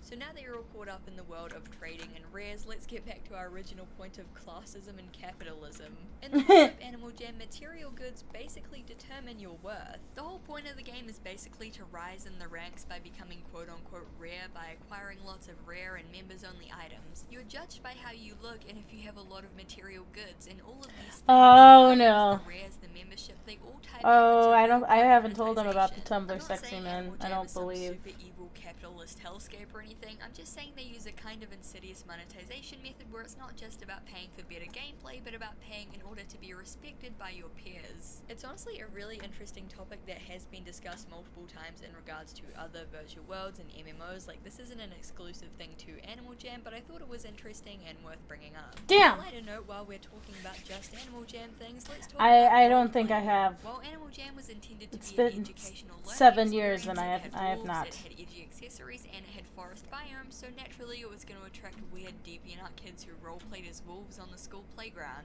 You know the ones I'm talking about, and that's coming from a place of knowledge because I was one of those ones. There are lots of Same. different kinds of roleplays common to AJ, so let's go over a few. First up, adoption roleplays. There was a small room towards the bottom of Jamar Township that was filled with pillows called the Pillow Room, and this quickly became the unofficial official adoption center of the game. Players would usually make themselves the cute small animals like bunnies or seals and write like, "Looking for mommy, please adopt, am orphan." They'd also usually invent some tortured backstory about how they'd been left You out in the cold know, by their heartless parents in order to gain more sympathy. It's I don't gonna know be if very it's cool terrible because news. these Maybe I'm players would protecting usually him. write, I'm like, protecting "Looking him to be from the adopted, Tumblr sexy Arctic men. wolves only or snow leopards only," which was basically code for only adopt me if you're a member, and rare because I'm hoping to pull on your heartstrings and form a bond strong enough for you to give me something rare. Players also made adoption centers and orphanages in their own dens and filled them with beds and desks. Like, this was a whole production and really popular and common within the game. Was it kind of weird in hindsight? I was never Yes, on yes, it Animal was. Jam, To be fair, fortunately. these I kinds of tried. adoption roleplays are pretty common on other sites too. I talked But I about was it in my never- Feral Heart video, and I was never remember part of similar that, things going really. down on like Club Penguin, but in retrospect it's still pretty weird.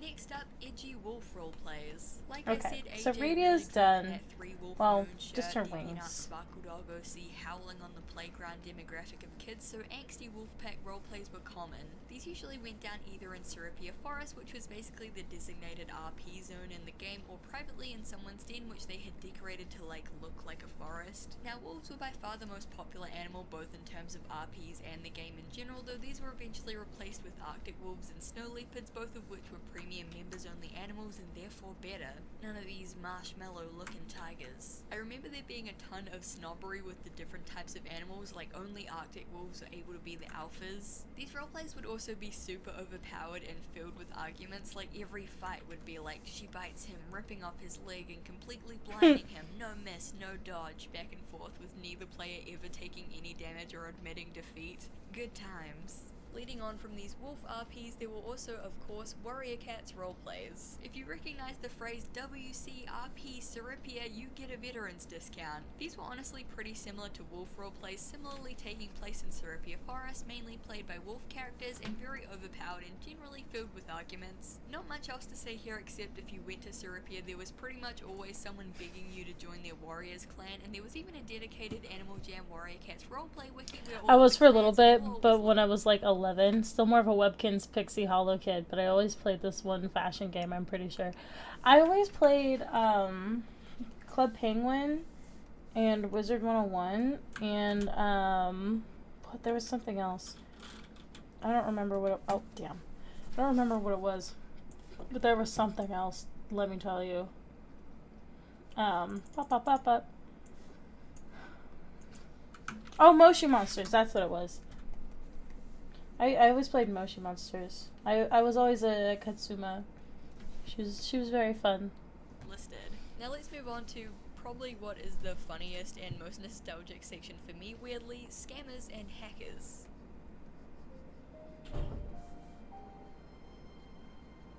Alright, I just realized something. I will be right back because I need to go feed my animals.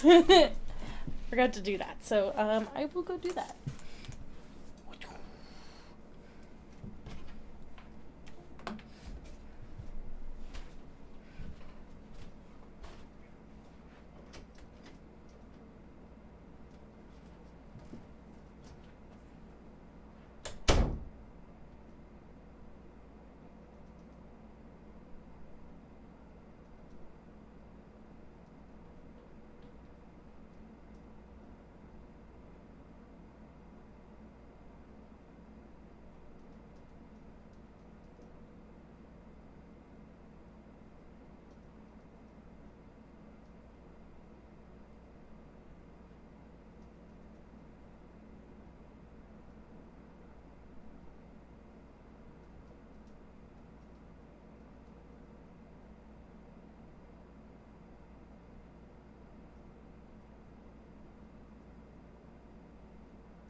item perk.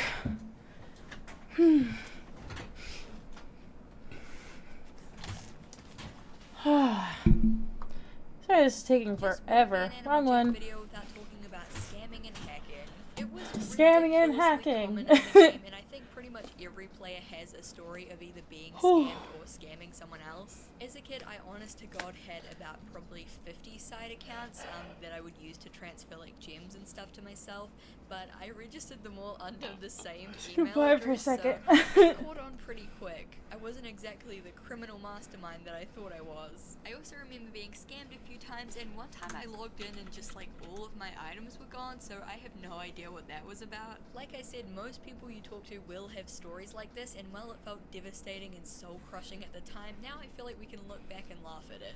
First, there's trust trading. The scammer will ask you to send one of your good items for one of their bad ones and will reassure you that they're going to return all of your items after and send you even more rares, you know, totally trustworthy. Sometimes the scammer will go back and forth, like genuinely returning your items to you each time before totally dipping, though sometimes they don't even bother with the formality of doing that. It sounds like only an idiot would fall for this, and, well, this is a kid's game, and kids are idiots. I'm kidding, of course, but kids aren't really known for their super deep critical thinking skills at that age and weren't really able to identify scams when they had never encountered them before. Looking back on it, I feel like Animal Jam was the thing that pushed me over the edge and made me into like a cynical, mistrustful person because I got scammed Just one too many times on erase there. Animal Jam is where I learned that the world is a cruel, all of unforgiving place. this. Another similar method was the I decline all trades scam. The idea was to trade one of your rares for one of their bad items under the presumption that they will in fact decline all trades, when in reality they'll just steal your item and disappear off into the shadows. Again, hard to believe it worked, but it was relatively common.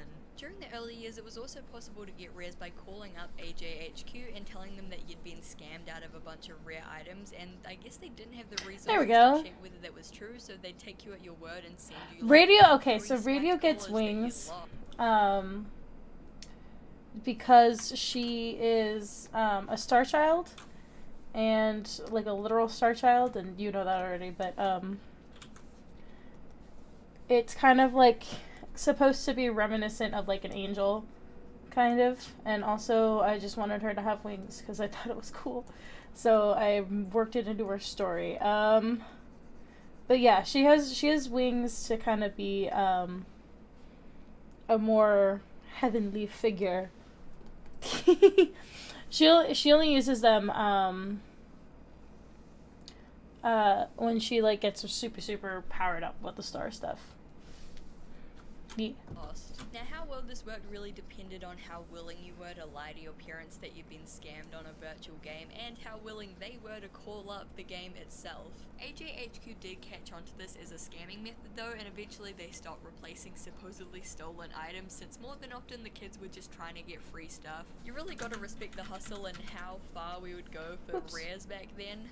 So desperate. Another common scam method, and a pretty ruthless I one love at when that, was to my, build trust with a friend actually, before I very asking, much "Hey, hate it. Can I try on your super rare beta fox hat for a But I second?" love when That Fire friend was Alpaca just gullible has a enough they'd seizure. send it over, whereupon you would immediately leave and block them forever. Rare competitions were common too, where a scammer would invite players to their den for a quote-unquote competition, where the player who sent them the rarest item would win and get a prize. Obviously, there was no real competition, no one was ever getting a prize, and the scammer would collect all of the entries and completely dip, never to be seen again. Now, these scamming methods may seem pathetically obvious, and yeah, they absolutely were. But like I said earlier, this game was filled with kids who were overly trusting and undereducated about what scams even were. After the first few times, you definitely become less trusting and more suspicious, and therefore pretty immune to most scams, and at this point you might have even become the scammer yourself. I made a thread asking people for their Animal Jam experiences and stuff a little while back, and you'd be surprised just how many people openly admitted to scamming their friends. Like I said, it was commonplace back then, and while we can laugh about it, I Yep. kind of feel like the game made When a lot of Procreate kids just go through their decides to Joker not arcs. work. The insatiable need for spiked collars corrupted us all. Hacking and glitches were also pretty common in the world of Animal Jam, and there are a few fun examples of this. One of the most well-known glitches was a small area in the character color selection box that would allow you to use a secret color. Clicking in a very specific Let place me in just the very make corner sure of I the know lid of the box what would I'm make your drawing character right turn now. metallic, and another secret color called icy blue could be accessed using the box next to it. I think as Yes, kids we okay. all thought we were like super secret hacker guys for finding this out and would wear these glitch colors around to like show off, but in reality pretty much everyone knew about this. I genuinely have no idea if this was some sort of coding mistake or if this was an intentional Easter egg, but it's been there for years and they've never removed it. Another pretty big drama at the time was the user 1231, who had a completely glitched character and would show up completely invisible or as like a glitched monkey model. 1231 became a really popular user for a while, with popular AJ YouTubers speculating over who they were and why they were so glitched, until it was all revealed in a rather surprising way. It turns out that 1231's animal was glitched because the animal in that slot was an unreleased new animal that hadn't even been added to the game yet. Eventually the user's invisible player card became an off-centered llama model with no eyes, which is how everyone found out that llamas were the next animal that were going to be released. So yeah, 1231 kinda spoiled it for everyone. It's assumed that they used a third-party hacking tool to access the llama, and because of all the buzz and attention around them and the fact that they leaked this animal early, Animal Jam quickly banned them. Twitter user Chiptune was kind enough to share a bunch of screenshots that they took around 2018 when the Animal Jam testing rooms were leaked and players were able to go inside. Oops. The screenshots all show pretty standard testing room randomness with games and items scattered around the barren level, but there's also a weird area called the Employee Corral with a bunch of names in it. If any like game developers know what that means or what it's used for, I would love to know. Chiptune was also able to access the alpha headquarters before they were released. Animal Jam had tons of little glitches and leaks like this, and for the most part they were all pretty harmless. But the site's numerous flaws became more than just a few goofy leaks in November of 2020 when it was revealed that a hacker had stolen 46 million accounts in a huge data breach. Wildworks didn't even realize this had happened until a month later when they were forced to issue a statement to the public. From a TechCrunch article on the topic, quote, "The company said someone broke into one of its systems that the company uses for employees to communicate with each other and accessed a secret key that allowed the hacker to break into the company's user database. The bad news is that the stolen data is known to be circulating on at least one cybercrime forum," Wildworks said, meaning that malicious hackers may use or be using the stolen information. Much of the stolen data wasn't highly sensitive, but the Alright, company cool. warned that Lyra's 32 just million of there. the stolen records had the player's username, 23.9 million records had the player's gender, Uh, 14.8 million records contained the player's birth year, and This is 5.7 horrifying. million records had the player's full date of birth. But the company did say the hacker also took 7 million parent email addresses used to manage their kids' accounts. It There also we said go. that 12,653 There she is. parent accounts had a parent's full There's name my and billing girl. Her address, head and is still too big. 16,131 parent accounts had a parent's name but no billing address. Besides the billing address, the company said that no other billing data such as financial information was stolen. So not as bad as it There. could have been, but still pretty severe. I'm gonna be honest, I'm not a developer or coder, nor do I have any knowledge of security for Mommy games like Lyra. Animal Jam, Yep. but it feels like it had I quite a lot of do love flaws her. both I in the want actual to game do with more with glitches and her, leaks, just and in terms of how general. easy it was to hack player accounts and for data breaches to occur. Speaking of dastardly deeds and rule And breaking, here's let's move on to the the wider boy. topic of inappropriate behavior on Animal Jam and the safety concerns that have plagued the website for years. Hey! Good timing.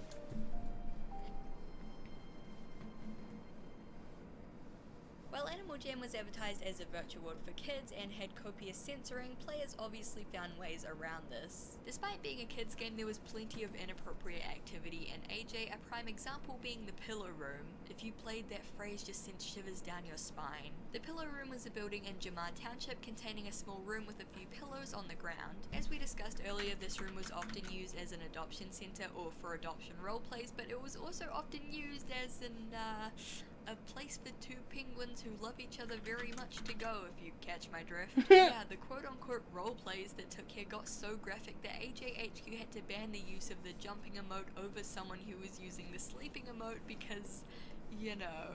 There was also the wider issue of so-called mate begging, which is when Jamar Township would be flooded with like 20 sparkle dogs yelling, "Need a girlfriend, looking for a mate." Most of the time these relationships would be pretty short-lived and usually at least one person was catfishing, but still mate begging was uncomfortably common. And this rule the Pillow Room or You can simp for Lyra in my chat. She's pretty awesome. I know I haven't done much with her, just in general, but Lyra's pretty awesome. The paint splatter item where you could color it.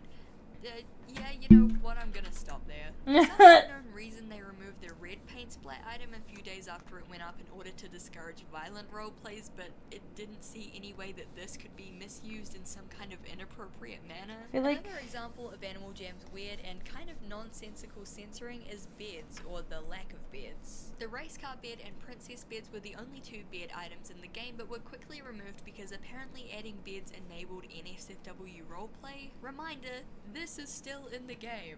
Scullies were also removed due to the fact that they supposedly look like testicles on certain animals. There was also a scandal where Animal Jam was live streaming and accidentally showed their files for a few seconds, 3 of which were named shitballs, which got them into a fair amount of controversy. It's kind of hilarious because I can see why kids would find this offensive and scandalous, but like, as an adult, I'm sure we all have completely cluttered PCs and have like 10 billion files named things like this. Honestly, I could go on about Animal Jam's kind of weird censorship, from completely innocent words being censored to a multitude of random items being taken out of the game for being too violent or too inappropriate. The point I is, don't like the despite way I Animal drew his Jam's mask super this intense and time. kind of random censoring, players still found a way to be nasty because of course they did. It was this kind of behavior that drew the attention of news That's channel a little better. WFLA More in actually 2015.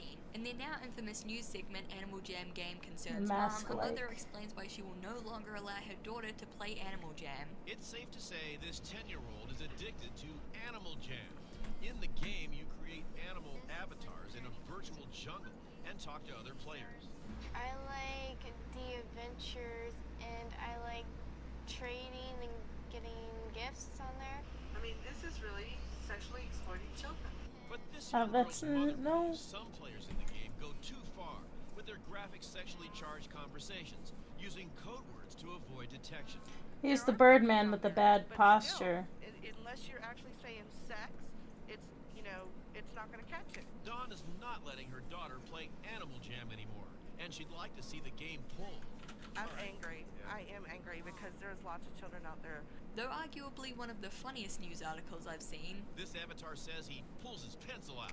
Yeah. Says she takes off her bar instead of bra. This one says they start snogging again. It did raise some valid concerns. While a lot of people dismiss articles like this as just boomers No, panicking over a Plague- dumb kids game, all Plague virtual is worlds just have their my- dangers and my risks, and I've heard torment plenty of stories of to children you. falling victims to creeps on Animal Jam. I don't think that parents should ban their kids from playing these games. Like me and thousands of other kids have completely fine experiences on them, but you just need to be careful. I'm not going to be covering any specific situations. out of He is respect for the victims, he but is the my moral is, entry into your a lot of character this stuff type. is That's what it goofy and is. funny in That's retrospect, but these spaces can still be pretty That's unsafe for kids, and it's really important to look out for them and basically also look out for what that yourself is. when you're online. And please be safe.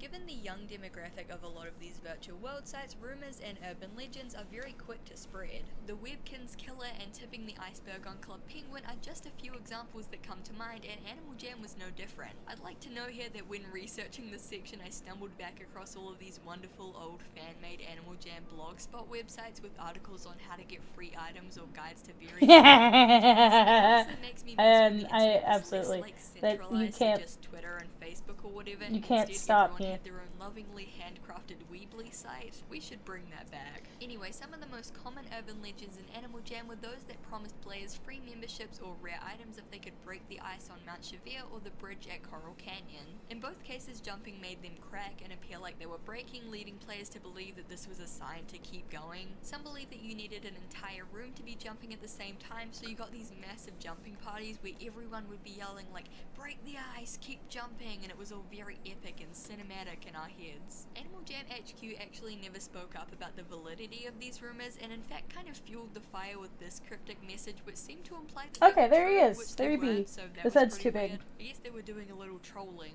Of course some kids would lie and be like, yeah, my second cousin's brother's friend's buddy Eric actually broke the ice and got a magenta There you glove go. and a lifetime membership, which everyone Cool. else would take at face value because we were kids. Back in the ice we would go. A Stretch. similar rumor started in 2013 with the grand opening of the Premium Diamond Shop, where a legend shred that if you turned your entire character white and danced on the diamond-shaped tiles, you'd get free diamonds. This was a super popular rumor for a while, running so rampant that AJHQ actually did speak out and confirm that it wasn't true, so players would stop flooding the room to the point of lagging. Those Is urban Flyer legends are pretty about the typical of same? virtual worlds. I feel like most games have some There she rumor where is. like you gotta wear a certain outfit and jump in the corner and you'll get 10 free rares and a lifetime free membership. And while Animal Jam did have a ton of these rumors, it also had a lot that were on the darker and more sinister side. Take for example the infamous legend of F-Man 122, by far the most widespread and mysterious urban legend on Animal Jam. To If you were a start jammer back on in the day, the your worst fear was coming across background. this guy. The story went that a shadowy black and red wolf character called Awesome Sunny Brave with So what I need to do is I need would send you a jammogram mail with the message, "Thanks for playing with me." This jammogram would often contain a necklace as a gift, which can't once do that opened because would it's not infect the player's 3D, PC but with a virus, take over their account, delete all their animals and items, and trade all of their rares to F-Man's main account.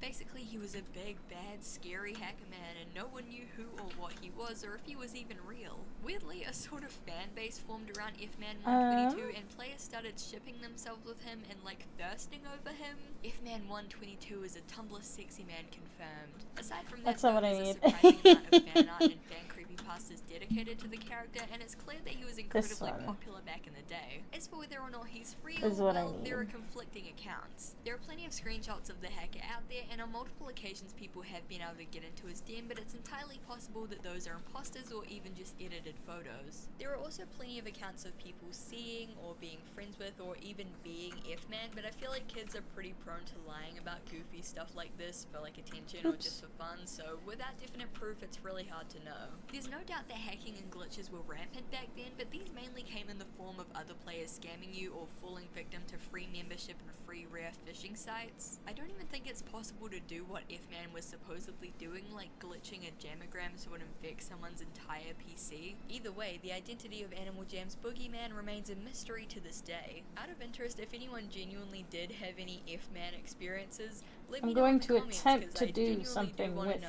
You know, maybe he's still out there. quote Weirdly, another almost identical hacker popped perspective. up a few years later in 2015 Whoa, called Richard bye. Jungle. Their character looked like a carbon copy of F-Man 122's, except it was a tiger, and they became infamous for hacking famous Animal Jam players. According to a video that Animal Jam YouTuber apparently made, the hacker was only active for a few days, but managed to hack multiple accounts and even caused the servers to go offline for a short time. Richard Jungle's targets included Beppa, Wootmoo, Julian2, and Wisteria Moon, with the hacker even banning Julian2's account. Naturally, the fact that they targeted super popular Animal Jam influencers made them and the entire situation go viral within the fandom, and Richard Jungle joined F-Man 122 in the hall of mysterious, terrifying hackers that haunted kids' dreams. There were a few theories behind the mysterious figure, including that he was the second coming of F-Man, some sort of deep web creepypasta glitch, completely made up, or the most prominent theory, the account was run by the infamous hacking group Mighty Squad. While Mighty Squad did come out and claim that they were behind the account, they never actually provided any proof, so the true identity of Richard Jungle still remains a mystery. As you can tell by this point, rumors of mysterious and powerful hackers were very popular within the community, and this trend spawned another urban legend, the Lost Jammer. Allegedly, the Lost Jammer used a wolf character with fur darker than you could choose in the username Decompose1.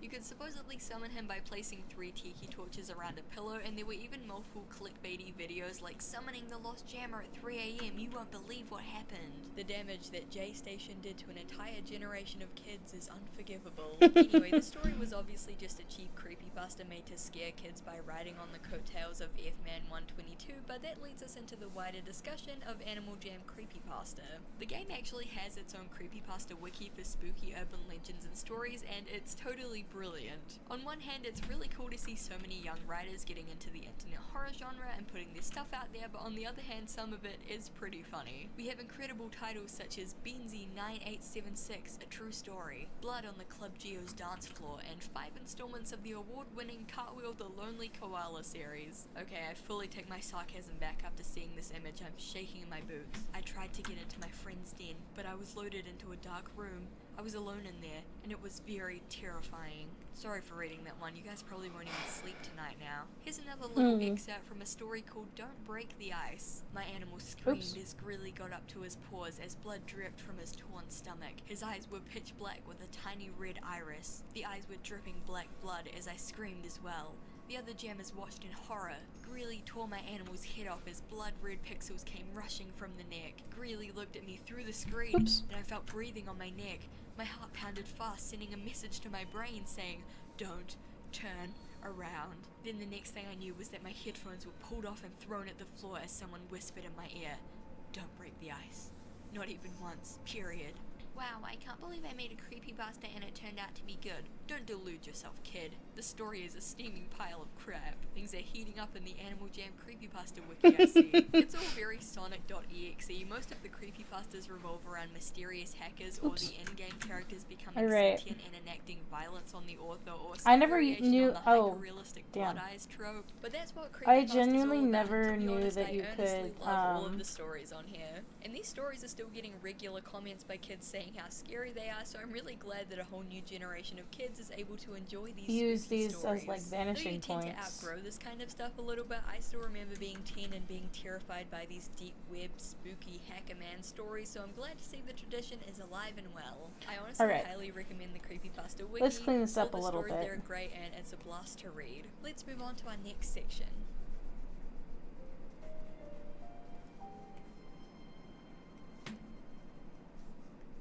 In this modern day and age, there are influences for everything. Art influences, beauty influences, goop influences, and this was no different for Animal Jam, with several players gaining huge popularity within the community for their social media presences. I remember as a kid, players like Julian2, AJ, Apari, Wisteria Moon, and Beppa were all huge deals, and they almost felt like these super rare, super cool celebrities. Probably because I was a kid and it's really easy to idolize internet figures when you're a kid. Imagine so doing I a saw drawing them as with these sort of perspective. mythical beings, and this was kind of reinforced by Yeah, Animal Jam thank you. themselves, when they were all given a special title. I used this a Jambassador. little bit According for to the something Animal Jam else YouTube account, to become that a I was just like, Jambassador, oh, you need to have over 2,000 I followers, didn't be at know least 13 years old, follow Animal that Jam's you could rules, do and that. regularly post age-appropriate content. So I mean, technically I could become a Jambassador. Oops. Animal Jam, hit me up, or maybe not. Despite how kind of low the bar for entry seems, back in the day the follower threshold used to actually be 10,000, and they were really selective over their Jambassadors. In fact, in over 10 years, there's only been around 20 Jambassadors. This role got them all kinds of bonuses, from being gifted super rare items, to getting official art made of their characters, to even getting their own limited edition claw machine plushies. But with great power comes great drama, and despite the fact that these Jambassadors had to keep a very sanitized and child-friendly image, there was a lot of drama and scandal that surrounded them. One of the most popular and controversial Jambassadors was Julian2 AJ. Julian rose to the top by posting AJ update videos, top 10s, skits, and a series he invented called Mail Time. Since he received a lot of mail and gifts in the game, he decided to turn it into a series by opening them up on video, kind of like a virtual unboxing. This was the first sign of trouble for the budding content creator, as Animal Jam banned him and claimed that these mail times constituted scams and encouraged other users to host fake mail times as a way to scam people. Julian was banned twice more on his main account, firstly for having personal information in his username, which AJHQ later allowed due to his large following, and secondly to perform quote maintenance on his account for unknown reasons. He was also suspended multiple times for giving out his Skype, as AJHQ were very strict on players giving out any personal details. However, the biggest controversy was yet to come, as in 2017 Julian made a video titled "This Should Not Be Allowed" in Animal Jam, discussing the topiary items and how they can be positioned to look like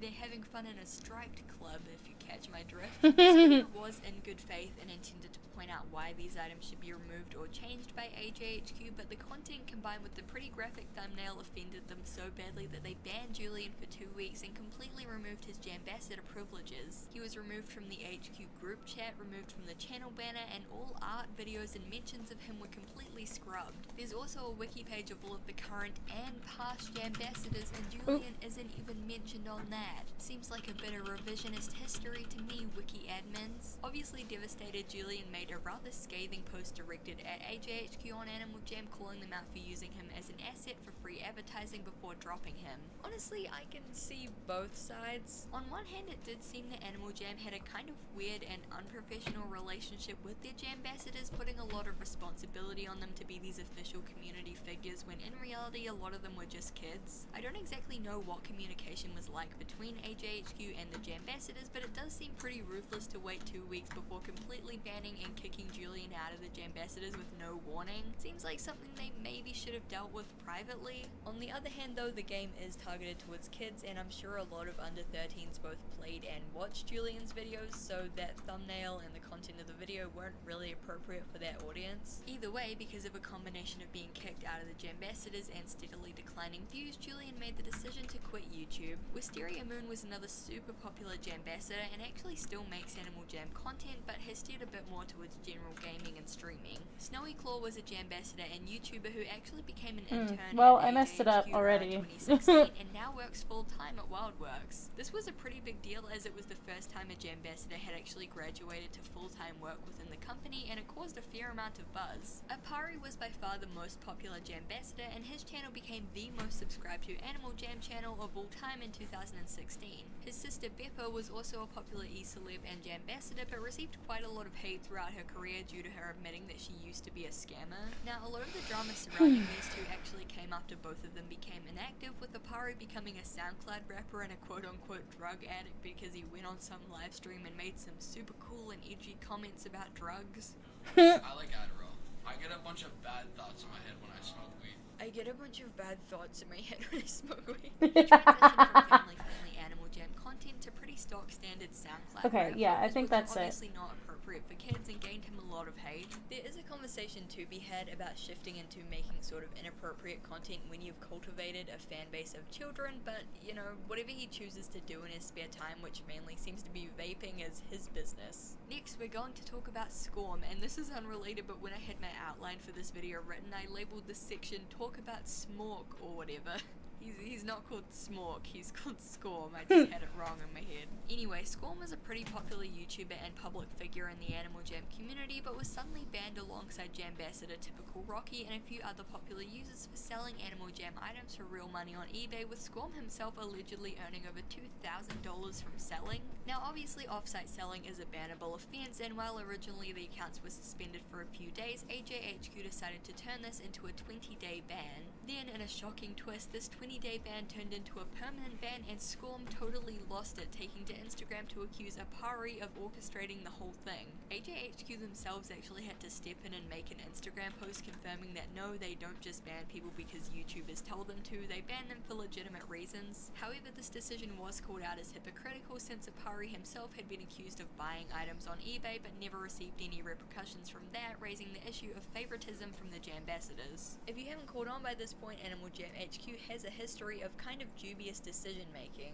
A lot of players actually pretty actively dislike AJHQ for their decisions to remove certain beloved gameplay elements, add too much monetization, or for how they treat their Jambassadors, whether that be too harshly or not harshly enough. At this point, most of the original Jambassadors have moved on since they started playing as kids and have now kind of outgrown the game. It's natural that some things that you're really passionate about as a kid kind of fade away as you grow up and evolve as a person, not to mention the fact that a lot of these Jambassadors were heading off to college or starting full-time work. Though the passage of time and growing up was inevitably going to make these Jambassadors lose passion, copper was another huge contributing factor. We talked about this in my Littlest Pet Shop deep dive, but a lot of creators who focused on kids' toys or games got fully demonetized and had their comments shut down because of the Children's Online Privacy and Protection Act, or COPPA. This law was basically designed to protect children's privacy and safety online, which is good in theory but has resulted in the complete destruction of thousands of channels whose content is deemed for children. This means even if you're a fully grown adult making Animal Jam content or the content is on the more mature side, it's still deemed for kids because it's a kid's game, and that means the views and the revenue are halved. Feelings of boredom after playing the same game for years, frustration at AJHQ's decisions, growing out of the more child-focused game, their lives becoming busier through high school and college, and copper were all huge contributing factors to why a lot of the Jambassadors quit. Honestly, it was probably a really hard decision for them to say goodbye to something that was so important to them when growing up, and I really respect their decision to, you know, do what's best for their own well-being.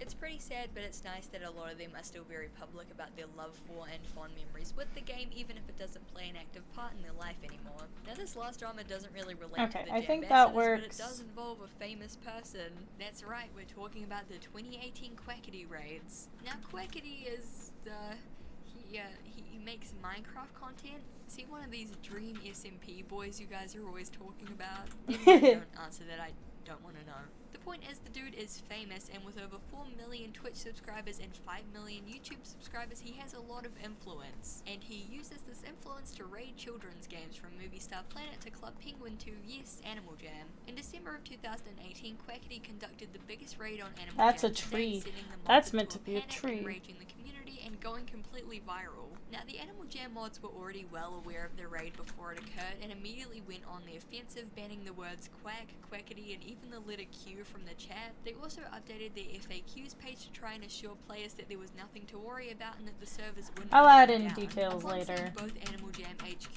and Quackity's army preparing for the raid, users began posting PSAs on social media warning players about the impending disaster. When it began, participants completely flooded the servers dressed as yellow penguins and spammed as many uncensored words as they could, flooding the servers with inappropriate language. Quackity then encouraged his Twitter followers to spam the Animal Jam Twitter account with the hashtag #DuckRights, which almost immediately began trending in the United States. Back in the game, the raiders were finding new and inventive ways to bypass the filter, and it was clear that AJHQ were in panic mode. Whenever the streamer would use a new phrase, it would be banned seconds after, showing that the staff team were all actively working to censor and shut down this raid in-game. I think the record set on their stream was like 20 seconds after something was typed, it immediately got banned. Finally, HQ fully banned Quackity's IP, to which he responded by sending his army of child fans to spam hashtag piss on Animal Jam, which began trending worldwide. Eventually, the raids did end and AJHQ ended up unbanning Quackity after he got a third hashtag trending, hashtag #DuckYouAnimalJam, but the damage had already been done, with servers overloaded and many innocent players banned. For months afterwards, young players of Animal Jam sent hate towards Quackity for trying to attack their precious game, and he kind of became public enemy #1 within the community. Now they're all probably Quackity stans posting fan cams on Twitter.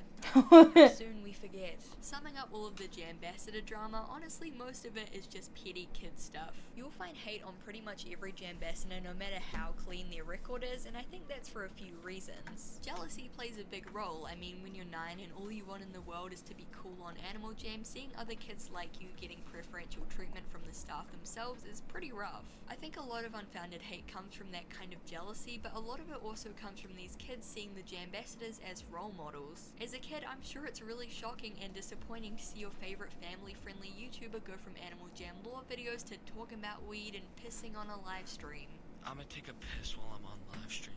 Or seeing someone who you thought had the perfect life and an amazing, loving fan base and tons of views suddenly decide to quit because it's not fulfilling anymore. While we understand that these creators are real people going through the motions of growing up and evolving as people, kids just see things in black and white and they see their favorite creator as bad. Yeah, I now, like or that. they're abandoned Okay, now. cool. Like I said earlier, I'm glad a lot of these Yeah, creators thank you have for stopping by. developed I'm relationships gonna while still end pretty being able to soon look too back because I just fondly on their finished days this as an and Animal I Jam need to influencer. do some other homework and stuff. I'm probably gonna be working on this for a lot longer.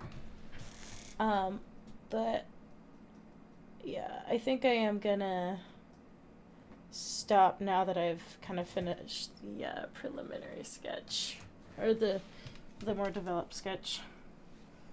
Yeah, okay. I think that's a good idea. It's a good place to stop. All right, I've been drawing forever. Thank you guys for watching. If you want me to do some more of these art streams, I definitely will because I do enjoy streaming and I want more content and stuff. So, yeah. Go check out my Fiverr if you are in need of a character design at all because I'm willing to work for you and I would love to help you get a character design done. It's just the same. Vicious Milk is just the name. Go check out my YouTube. This VOD will be up on YouTube. And also Twitch, but you know what I mean. I'm very, very tired. I am going to get to bed. So thank you guys for watching again. And goodbye. Apparently I did that too soon. Okay, bye.